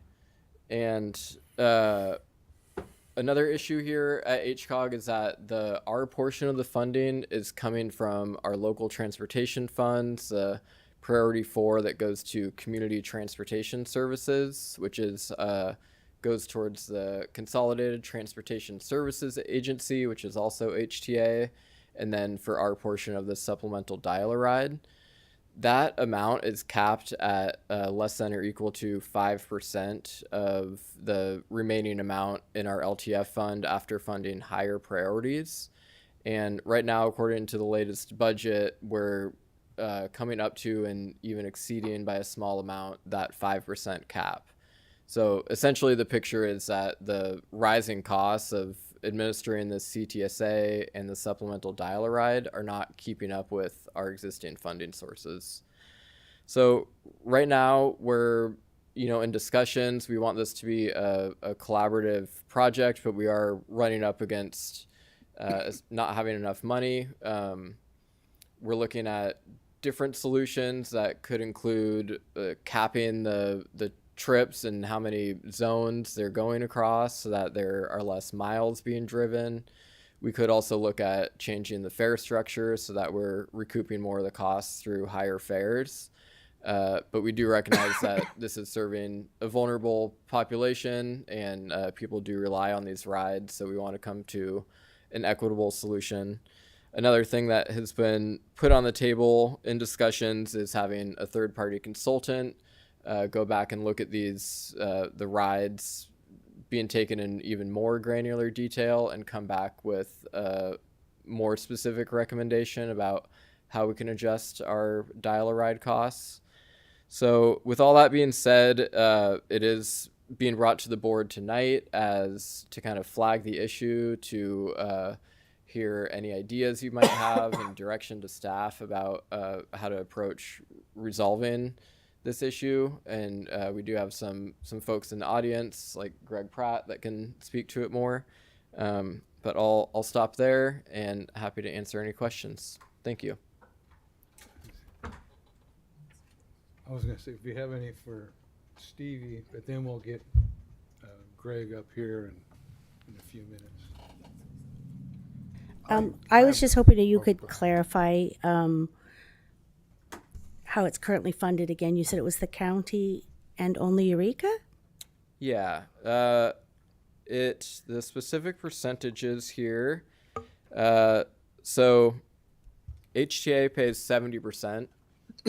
And that's coming from, well, the actual split is it's 58% Eureka, 10% Arcata, 18% county, and 14% HCOG. Thank you. I was glad you clarified that because I do remember voting for money to go to HTA because of the joint powers. So thank you. I appreciate that. Correct.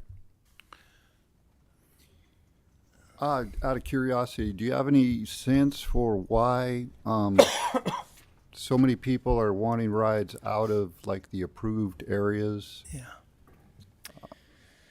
They're not, tracking the purposes of these rides. They are general purpose transit trips. I think the HTA staff that coordinates Dial-a-Ride probably knows better because there are many repeat daily customers using the service. One is clients for adult day healthcare of Mad River going from Humboldt Hill to Arcata. Is one that has come up several times. And apart from that, that's one of the issues we need to look into in more detail. Okay, yeah. I wish I had some good advice for you, but I don't really know much about it, so yeah. Thanks. Any other? Yeah. Can one entity provide DAR service in the county? Currently, the entity is HTA has taken on the operations of DAR. Does that answer the question? Yeah, I'm thinking one entity gets the funding and then administers, if that's even possible. So yes, HTA is administering and operating it. The cost share is the contract that we renew annually to get that funding. But it all does currently come through the HCOG local transportation fund.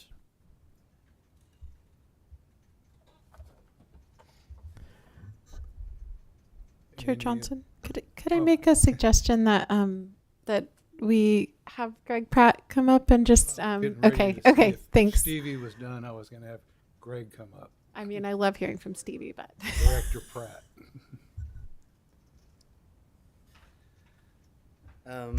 Yeah, good evening, and thanks again for letting me speak. I've been trying to understand Dollaride for years, so I really applaud this body for taking this on because it's not easy.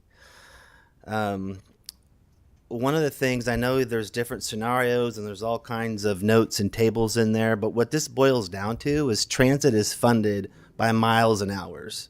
Transit reports to the state and FTA miles and hours. So I think just as one step, I would recommend at least looking at a funding that is based on standardized transit using miles and hours for that. Just to try to kind of help this out. The other scenarios, they're not reportable, and it's hard to even get funding when there's no methodology. And so it's really important to us that we have that. One thing I did want to say, there's all kinds of terminology, but the city of Eureka, we're mandated to provide paratransit services. And that's, you look in your packet, I think that's 18% of the overall cost. That's all Eureka should be paying for, in my opinion, is what they're mandated, and that's 18%. When they leave Eureka for various reasons, I don't feel that burden should be on the city of Eureka. And just to answer the question, a lot of the travel back and forth is between Arcata and Eureka is because of healthcare and different providers changing and different doctors moving, and I know that's a majority of the ridership is trying to get to, their doctor that's always changing on them. So I guess if I could just summarize, would be I'd like to see the direction lean towards going by miles and hours and getting a consultant in here to help with the next steps after that. Any other questions or? Well, I think we'll take it. Oh, we have a public comment there. Okay. Yeah, I just wanted to clarify. So currently, how is it funded if it's not being, or what is the methodology? Is it miles? It's not miles per hour. So that's what you are advocating for. It's not. When we took over administration in 2017, there was no rhyme or reason how it went. So we just set up, it was going to be 2018, 2019. We set up just go by where people reside, and we did it based off of that. And so that's why you see most people reside in Eureka, and so that's why the higher cost share was there. When we were going to move forward with this study, COVID hit, and Dollaride went, ridership went down to nothing. And so That's why you see this, now we're back in it again. Ridership is coming back up. I believe 2024, the beginning is when they started this study again, because there really needs to be a set methodology for us, not only for reporting, but to receive funding. Because we get funding from all kinds of different sources, funding grants. Well, I wrote down miles and hours and a methodology.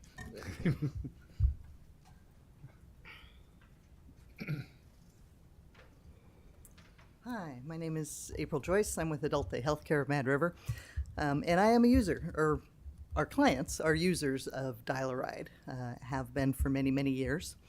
We are a medically based day program.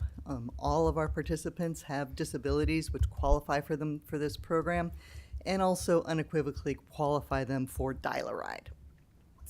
As a small center, we have never been able to provide all of the transportation for all of our participants to come in on a daily basis. So we've had various partnerships throughout the years. At one point years ago, we actually contracted with City Ambulance to provide services for us. Then we just went to just regular Dial-A-Ride services. So we are one of those consumers that are going outside of zones. We've primarily used the service for our folks that live in Eureka and are coming into our program in Arcata. And yes, we have that person that is on Humboldt Hill and is coming to our program. He's been coming 5 days a week for many years now. He could theoretically go to the Eureka Center, but he prefers our center. We are a medically based program, and we are also a social program, but we provide nursing and therapies and social work and just a lot of different services. We also work within the constraints of our licensing, that participants who are transported in shouldn't be on a bus for more than an hour each direction, because they all have medical needs. That's just one of the constraints that we're under. And yes, a ride from Humboldt Hill to our center one way, even if you go direct, is about 45 minutes. So that person generally is on the bus for longer than an hour. That's just kind of the way things work. Dial-A-Ride is a shared ride program. But in reading the analysis and the reports, I think one thing that could really help with funding is if there was greater efficiency in the system.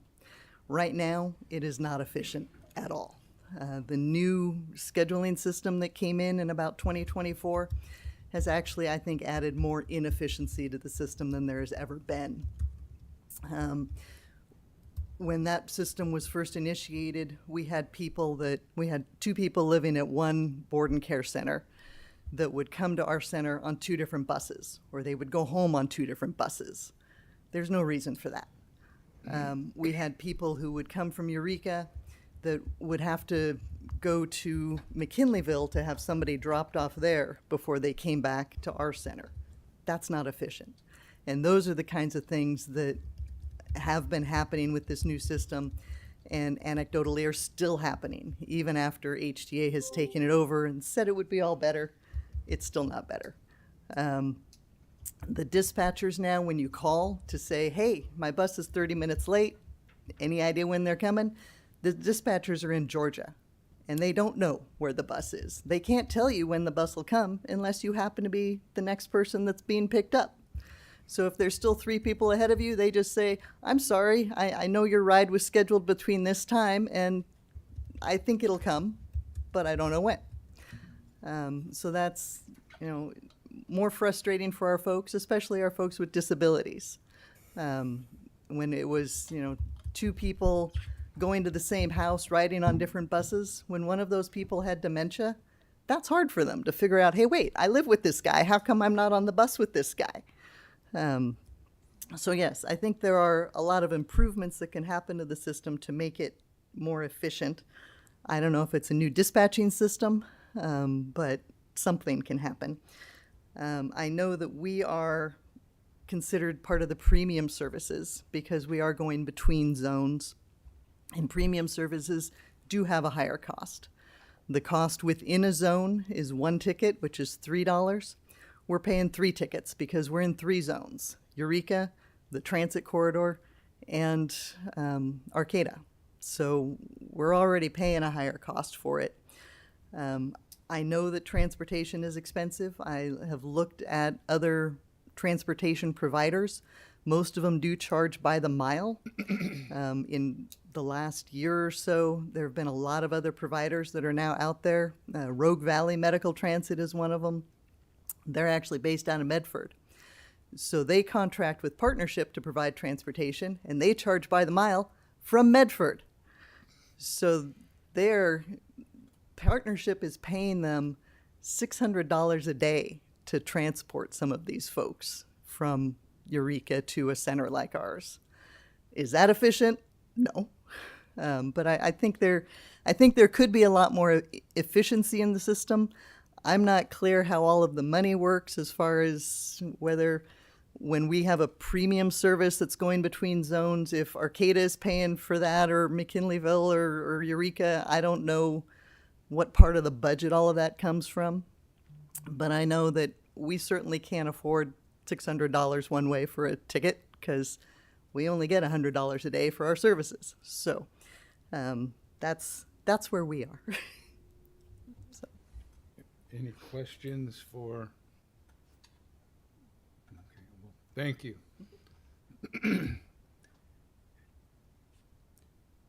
Any discussion on this? I like, yes. I'll add, our board has considered this, and it's not an easy one. The report was done a little while ago, and I think it wasn't brought forward because it's a pickle, right? Nobody wants to reduce the service or increase the cost, but I'll say, Greg is very diplomatic, and sometimes I get to be the more blunt one. We just can't sustain what we're currently doing. It's not a cost that is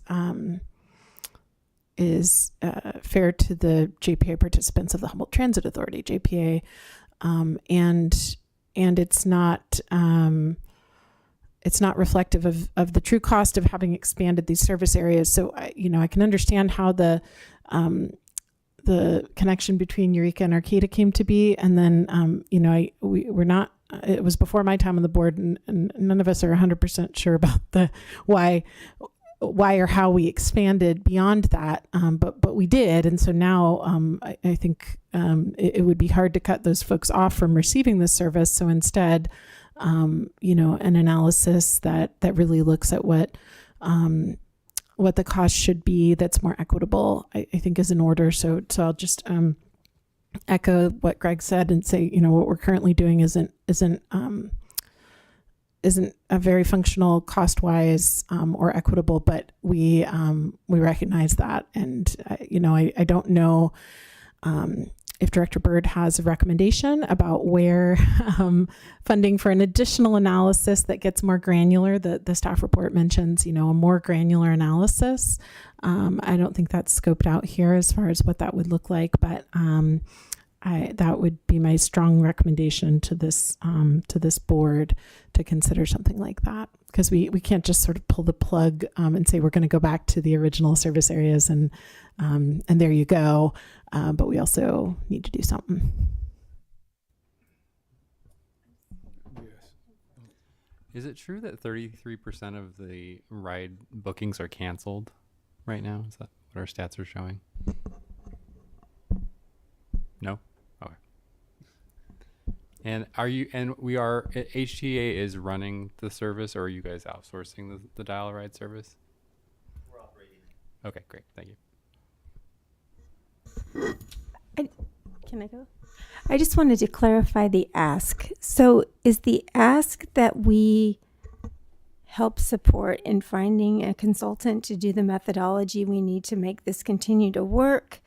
I get, and even if the prices are high, I think, with fuel prices, it's going to be even harder to sustain. And I think that's a consideration. So what would be the best avenue to get to where we need to be? Would that be us supporting some sort of, what would you suggest, Director Byrd?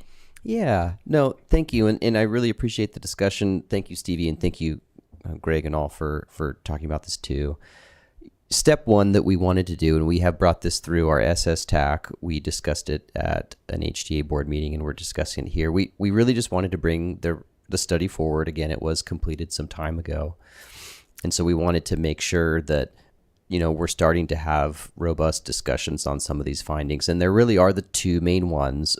One is the funding equity piece and making sure that we are having a structure for whether it's the mandated or the premium service dial-a-ride, that is correctly reflected. So agencies, LTF contributions or other are happening at a rate that is reflective of the costs being generated for the service. So that's the first one. And I think regardless, one of our recommendations, although this is a discussion item, would be to move forward with redistributing those costs in a way that makes sense, or to bring back, a method for doing that. And we do have a draft method with the WTI report. They did look at miles and hours. So that is our starting place there. And I think we would be more suited to move forward with that. The next piece is kind of the big picture piece, which is just the stress that the premium service, just by its nature and by costs in general, are putting on the available funding regionally. Because one of the things we're seeing again is either flat or potentially declining in the next couple of years LTF revenues, which are the largest revenue source for this. So I think one of the things that we need to be thinking about and acknowledging is, like many of the things that we're facing, is at least at our current business model, the unsustainability of the service with the existing funding landscape, and the need to either think or be creative in how we make the service more efficient or make the service more cost effective, whatever that may look like, or how we bring in additional funds. So I think, really the intent of the item here is just to kind of throw it all out on the table and make sure that we're talking about it in plain terms and that the board is aware and able to provide any information to staff. It's something we'll be working on, regardless, in bringing back to the board for consideration through the contract an updated funding mechanism of cost share between the agencies, and also start to identify what some of those potentials to make the dial-a-ride system more sustainable into the future. We do have some internal funding sources that we could look to in the coming years to see if we could achieve something like that. I think we also have some capacity at a staff level to start looking at least some scenarios or alternatives to see what maybe some modifications to the service, what kind of cost savings they may produce. So I know that was kind of a long-winded answer to there, but really, again, the point is we really just want to get this out there and get any direction we can. We will continue to work on it and bring items back. But what I'm certainly hearing is an interest in looking at the first piece, the funding equity in as it pertains to the contract, and continuing to find ways to make the long-term dial-a-ride more cost sustainable. And Mayor Burgell. Just a follow-up question. So it sounds like not all rides, but a lot of the ridership is medical, or a good portion of it. Is Providence or any of the hospitals doing any kind of balancing on the funding in that regard? Do we know? That is actually a topic of discussion that has come up as we've talked about this at HTA and the SS TAC. And one of the things I think we would look to and consider is to see if there's more resources that could be brought to the table, whether that was working in partnership with funding or identifying other services that, participants of the current dial-a-ride system, could use, as opposed to necessarily, looking at the service that's funded through HCOG funding. So it's nothing we've identified yet, but it's something we will be hopefully diving deeper into. So currently they do not contribute at all? Not to the service that we have in our contracts, no. Interesting. Mayor White. So right now, what the proposal that you have drafted is miles and hours. And we're talking about making this equitable to the various jurisdictions that we pay our fair share. And when you're talking about maybe, you weren't saying we're going to well, let me clarify. The premium service Is that mean it's the 3-zone service, or is it something else? Yeah. So to go back to Stevie's presentation, the only mandated service areas within Humboldt County are within the city of Eureka and within the city of Arcata. Those are the areas that provide a fixed route service that HDA provides. I believe, and Stevie can correct me if I'm wrong, I think he, in going back to the Dusty archives, determined that it may have been sometime in the 90s when HCOG started through contract having some supplementary service in and around the Humboldt Bay area. In its current iteration, what you see here in the map, so you'll see Arcata is kind of there in blue, Eureka is kind of there in a reddish color, picking on the colorblind guy right now. And then down in the yellow, you'll see the Humboldt Hill area. That's a supplementary area. You see the Samoa Peninsula service. That's a supplementary area. You'll see the corridor area in between Eureka and Arcata. That's supplementary. And you'll see McKinleyville, which is supplementary. And I probably should know this, but just the example of Humboldt Hill, is that out of the Eureka city limits, and would that be considered county? Correct. So I agree with what Supervisor Arroyo was saying is I don't feel comfortable in taking away a service that we have been providing. I actually have a friend, or did, they passed away recently, who used that service. They were blind. And so doing the public transportation, normally regular public transportation, was difficult. And the whole idea of, I guess, as opposed, more resources, yes, but I think we should be looking at cost efficiency. That seems like that would be the first place to go, and then see where we land. And I guess that's all I want to say. You're looking for direction, right, and how we might move forward to make this work. It obviously is not sustainable at status quo.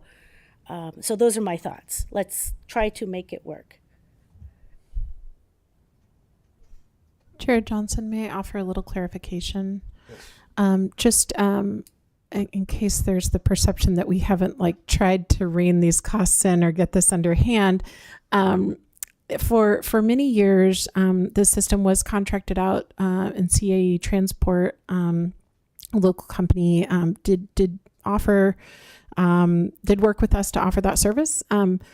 It was significantly more expensive. And so while they had, dispatchers and a lot of attention paid, and perhaps the users liked that, it was on the public's dime considerably more expensive. So we have taken it over, recognizing that there are some efficiencies to be achieved there, and fully hear the feedback that dispatch clarity and procedures could be improved and be more clear to users. But we're already saving a significant amount having taken that service over, and it was within our ability to do so. So that is part of the timing of this is now there's been enough time since that transition for us to really analyze where some adjustments would make sense. And I really feel, confident that now is a good time to do that. And for HDA to continue providing that service is the most cost efficient, in my opinion, way to do that. So. Okay. Any other? I don't see any. I guess I just wanted to say I wasn't being hypercritical of the county, but just saying both probably need to be addressed. And I'm really happy that they are providing that service. It sounds like it has saved a whole lot of money that would be passed on to Med River Adult Daycare or the consumer or whatever that might look like. So yeah. I'm happy that we're doing that. I'm happy that we're at this juncture where we're looking at how can we do it better. Yeah, anyway. And I'm speaking kind of with my HTA hat on here, but I can't ignore the fact that if the county were to pay the true cost of the service when it comes to where the rides are generated or where they're operating, it would be it would be impossible for the county to really afford that true cost as well. So I think we're going to move towards something fairer. And if we were to absorb that overnight, it wouldn't be tenable either. And when I say we, I mean kind of wearing my county hat for 1 second. But I recognize that I'm not the rep to this board for the county. Sounds like we have a variety of plans. Yeah, I mean, the two main questions remain the funding equity piece and the funding sustainability piece. That's it. And we wanted to bring it forward and get an idea on board direction and should we continue to work on these items. And really the direction I'm coming out of with is yes and yes. And they may be on different timescales, but I think unless there's more discussion to be had, there's an interest in the board to continue to explore these items and bring them back. We want to keep it operating, so I think that's the consensus of everybody. So,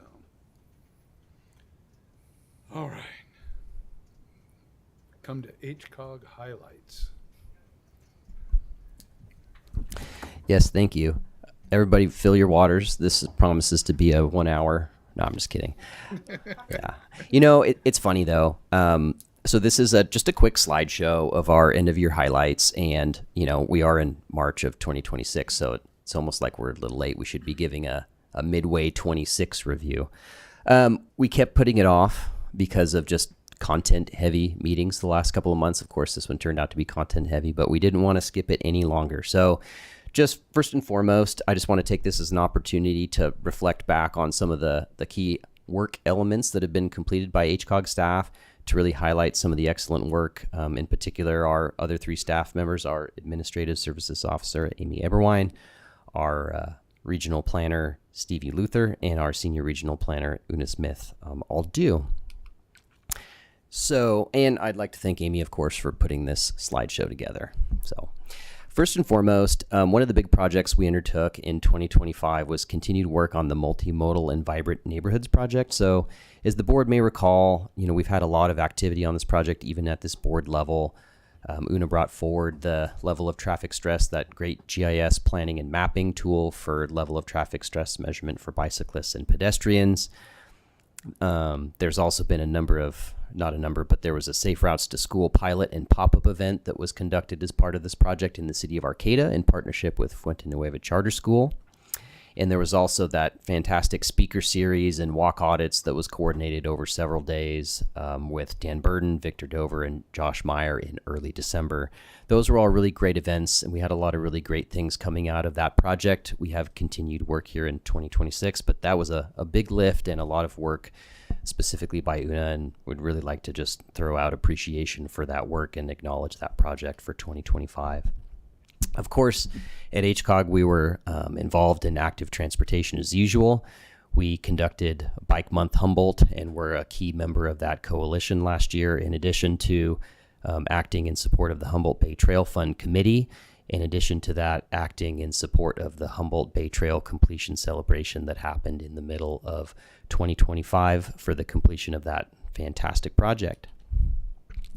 Of course, we support transit, and in 2025, HCOG, largely with one of our TERSIP grants, continued the multimodal mobility marketing plan in conjunction with HTA. That included developing videos for how to ride the bus and videos for driver recruitment. So those were really great and continued collaborative efforts between HCOG staff and the staff at Humboldt Transit Authority. Of course, we just completed last month the update to the Regional Transportation Plan for 2026. That was something that staff picked up at about May or June of last year and completed a whole update to the RTP within about 6 to 7 months. Something that I think we should all be really proud of, and I'd like to acknowledge again the work of HCOG staff in working together to get that all brought forward and updated, and with as robust a community outreach program as I think we're able to put on in a shortened period of time. At HCOG, we of course are also we are in charge of SAFE, the acronym, which stands for the Service Authority for Freeway Emergencies. This is actually one of kind of the initial instigators for HCOG to come into being in the first place. So we administer the call box program around the county, the emergency call boxes, in addition to contracting with CHP for supplemental patrols for assistance, driver assistance on our rural routes. These are some stats from the CHP supplemental patrols with the contracts that HCOG funds, but over 12,000 miles driven additionally by CHP officers, over 550 patrol hours, 206 motorist services during that time, 67 warnings, and the removal of one impaired driver. So money well spent on our rural roads that have difficulty being serviced by limited resources. HCOG by the numbers, of course, one of the main things that we do at HCOG is administer funding and provide funding opportunities as we can for our member agencies. In 2025, I'm happy to say that we were able to allocate upwards of $16 million over. These are 8 of the main programs, but there is more if you start to think about the grants that we administered as well. And of that 16 million, about 11 million of that went directly towards transit activities, and about 5 million of that went towards streets and roads projects with RSTP funding and with the STIP.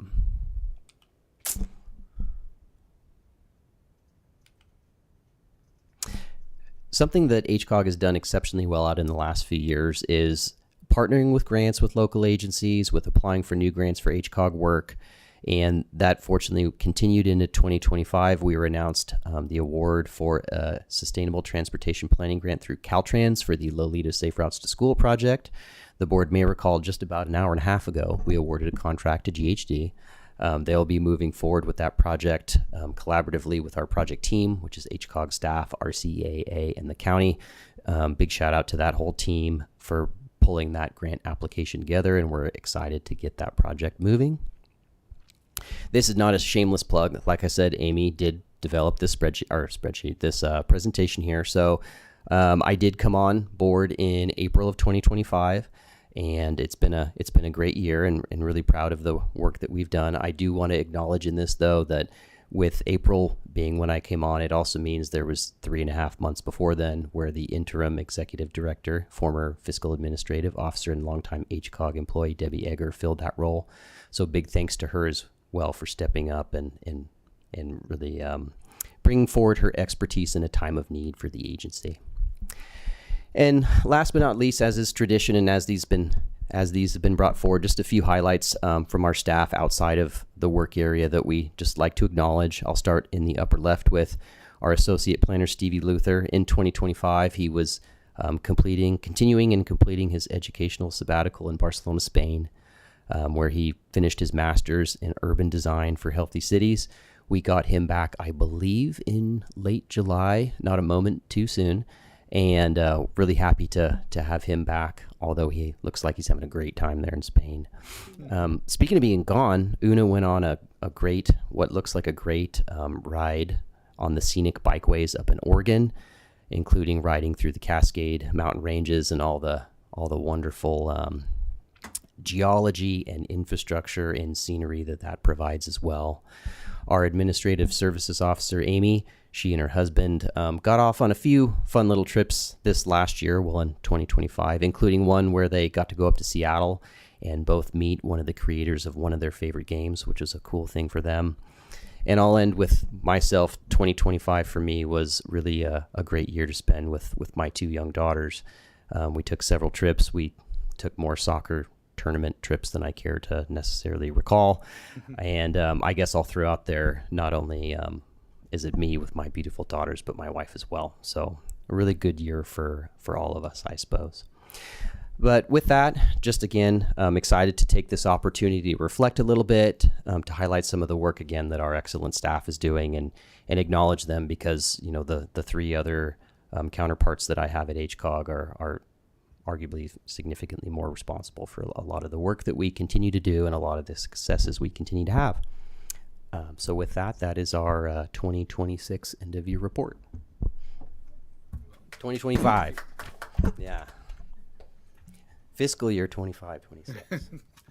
Looks like it's about time for an evaluation, too. Okay. Well, with this, it's time to, by motion, reconvene as the HCOG board at which time the PAC recommendations will be approved. So I'll entertain a motion for that. Second. So we have a motion and a second. Are we still on roll calls? Okay, so a motion and a second. All in favor? Aye.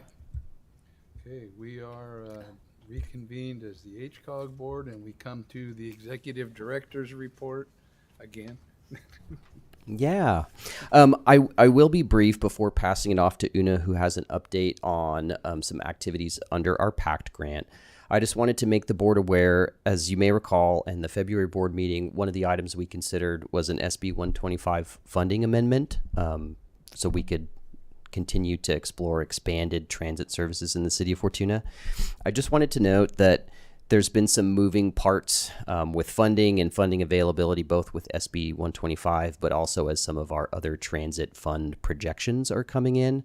And we did also have a good and productive meeting with the board at HTA subsequent to that. So I just want to make the board aware we are taking a little bit of a pause to reevaluate some of the financials, because there are some implications with things that we didn't necessarily anticipate at the time that we brought the business item forward. So just an FYI, we'll continue to work on it from a staff perspective and with direction from the boards that we've discussed it with. And we'll hopefully be bringing back something a little bit more robust at a future meeting. Vision Zero rollout, we finally, knock on wood, today we got our environmental clearance from Caltrans for our demonstration projects that'll be part of our Vision Zero action plan. So that is the pop-up safety demonstration projects that'll occur in the city of Eureka, the city of Ferndale, the city of Fortuna, and the city of Arcata. With that clearance, we have submitted our grant amendment to FHWA. So we hope within about a 6-week time frame that those projects, 6 to 8 weeks time frame, that those projects will start to pop up in these communities. We're working heavily on the public outreach piece with our consultant and with the local agencies right now. So you'll see a lot more, but just wanted to provide notice to the board. We do anticipate those projects popping up in about May. And with that, I will hand it over to our senior planner Una. Thank you very much. Very quick report. The handout I gave to you at the beginning of the meeting is our consultants from Jarrett Walker Associates coming in the last week of April. This is to continue. We've had kickoff meetings and such, but this is the big convening for educating people on transit and land use planning. And there are 2 events. The blue highlights in the packet explain it. The ones I think you would be most interested in is the stakeholder workshop, which is a 3-hour workshop with an educational planning game to really understand the balances of transit when you want coverage, that is geographical coverage, and you also want frequency, and you want to attract riders.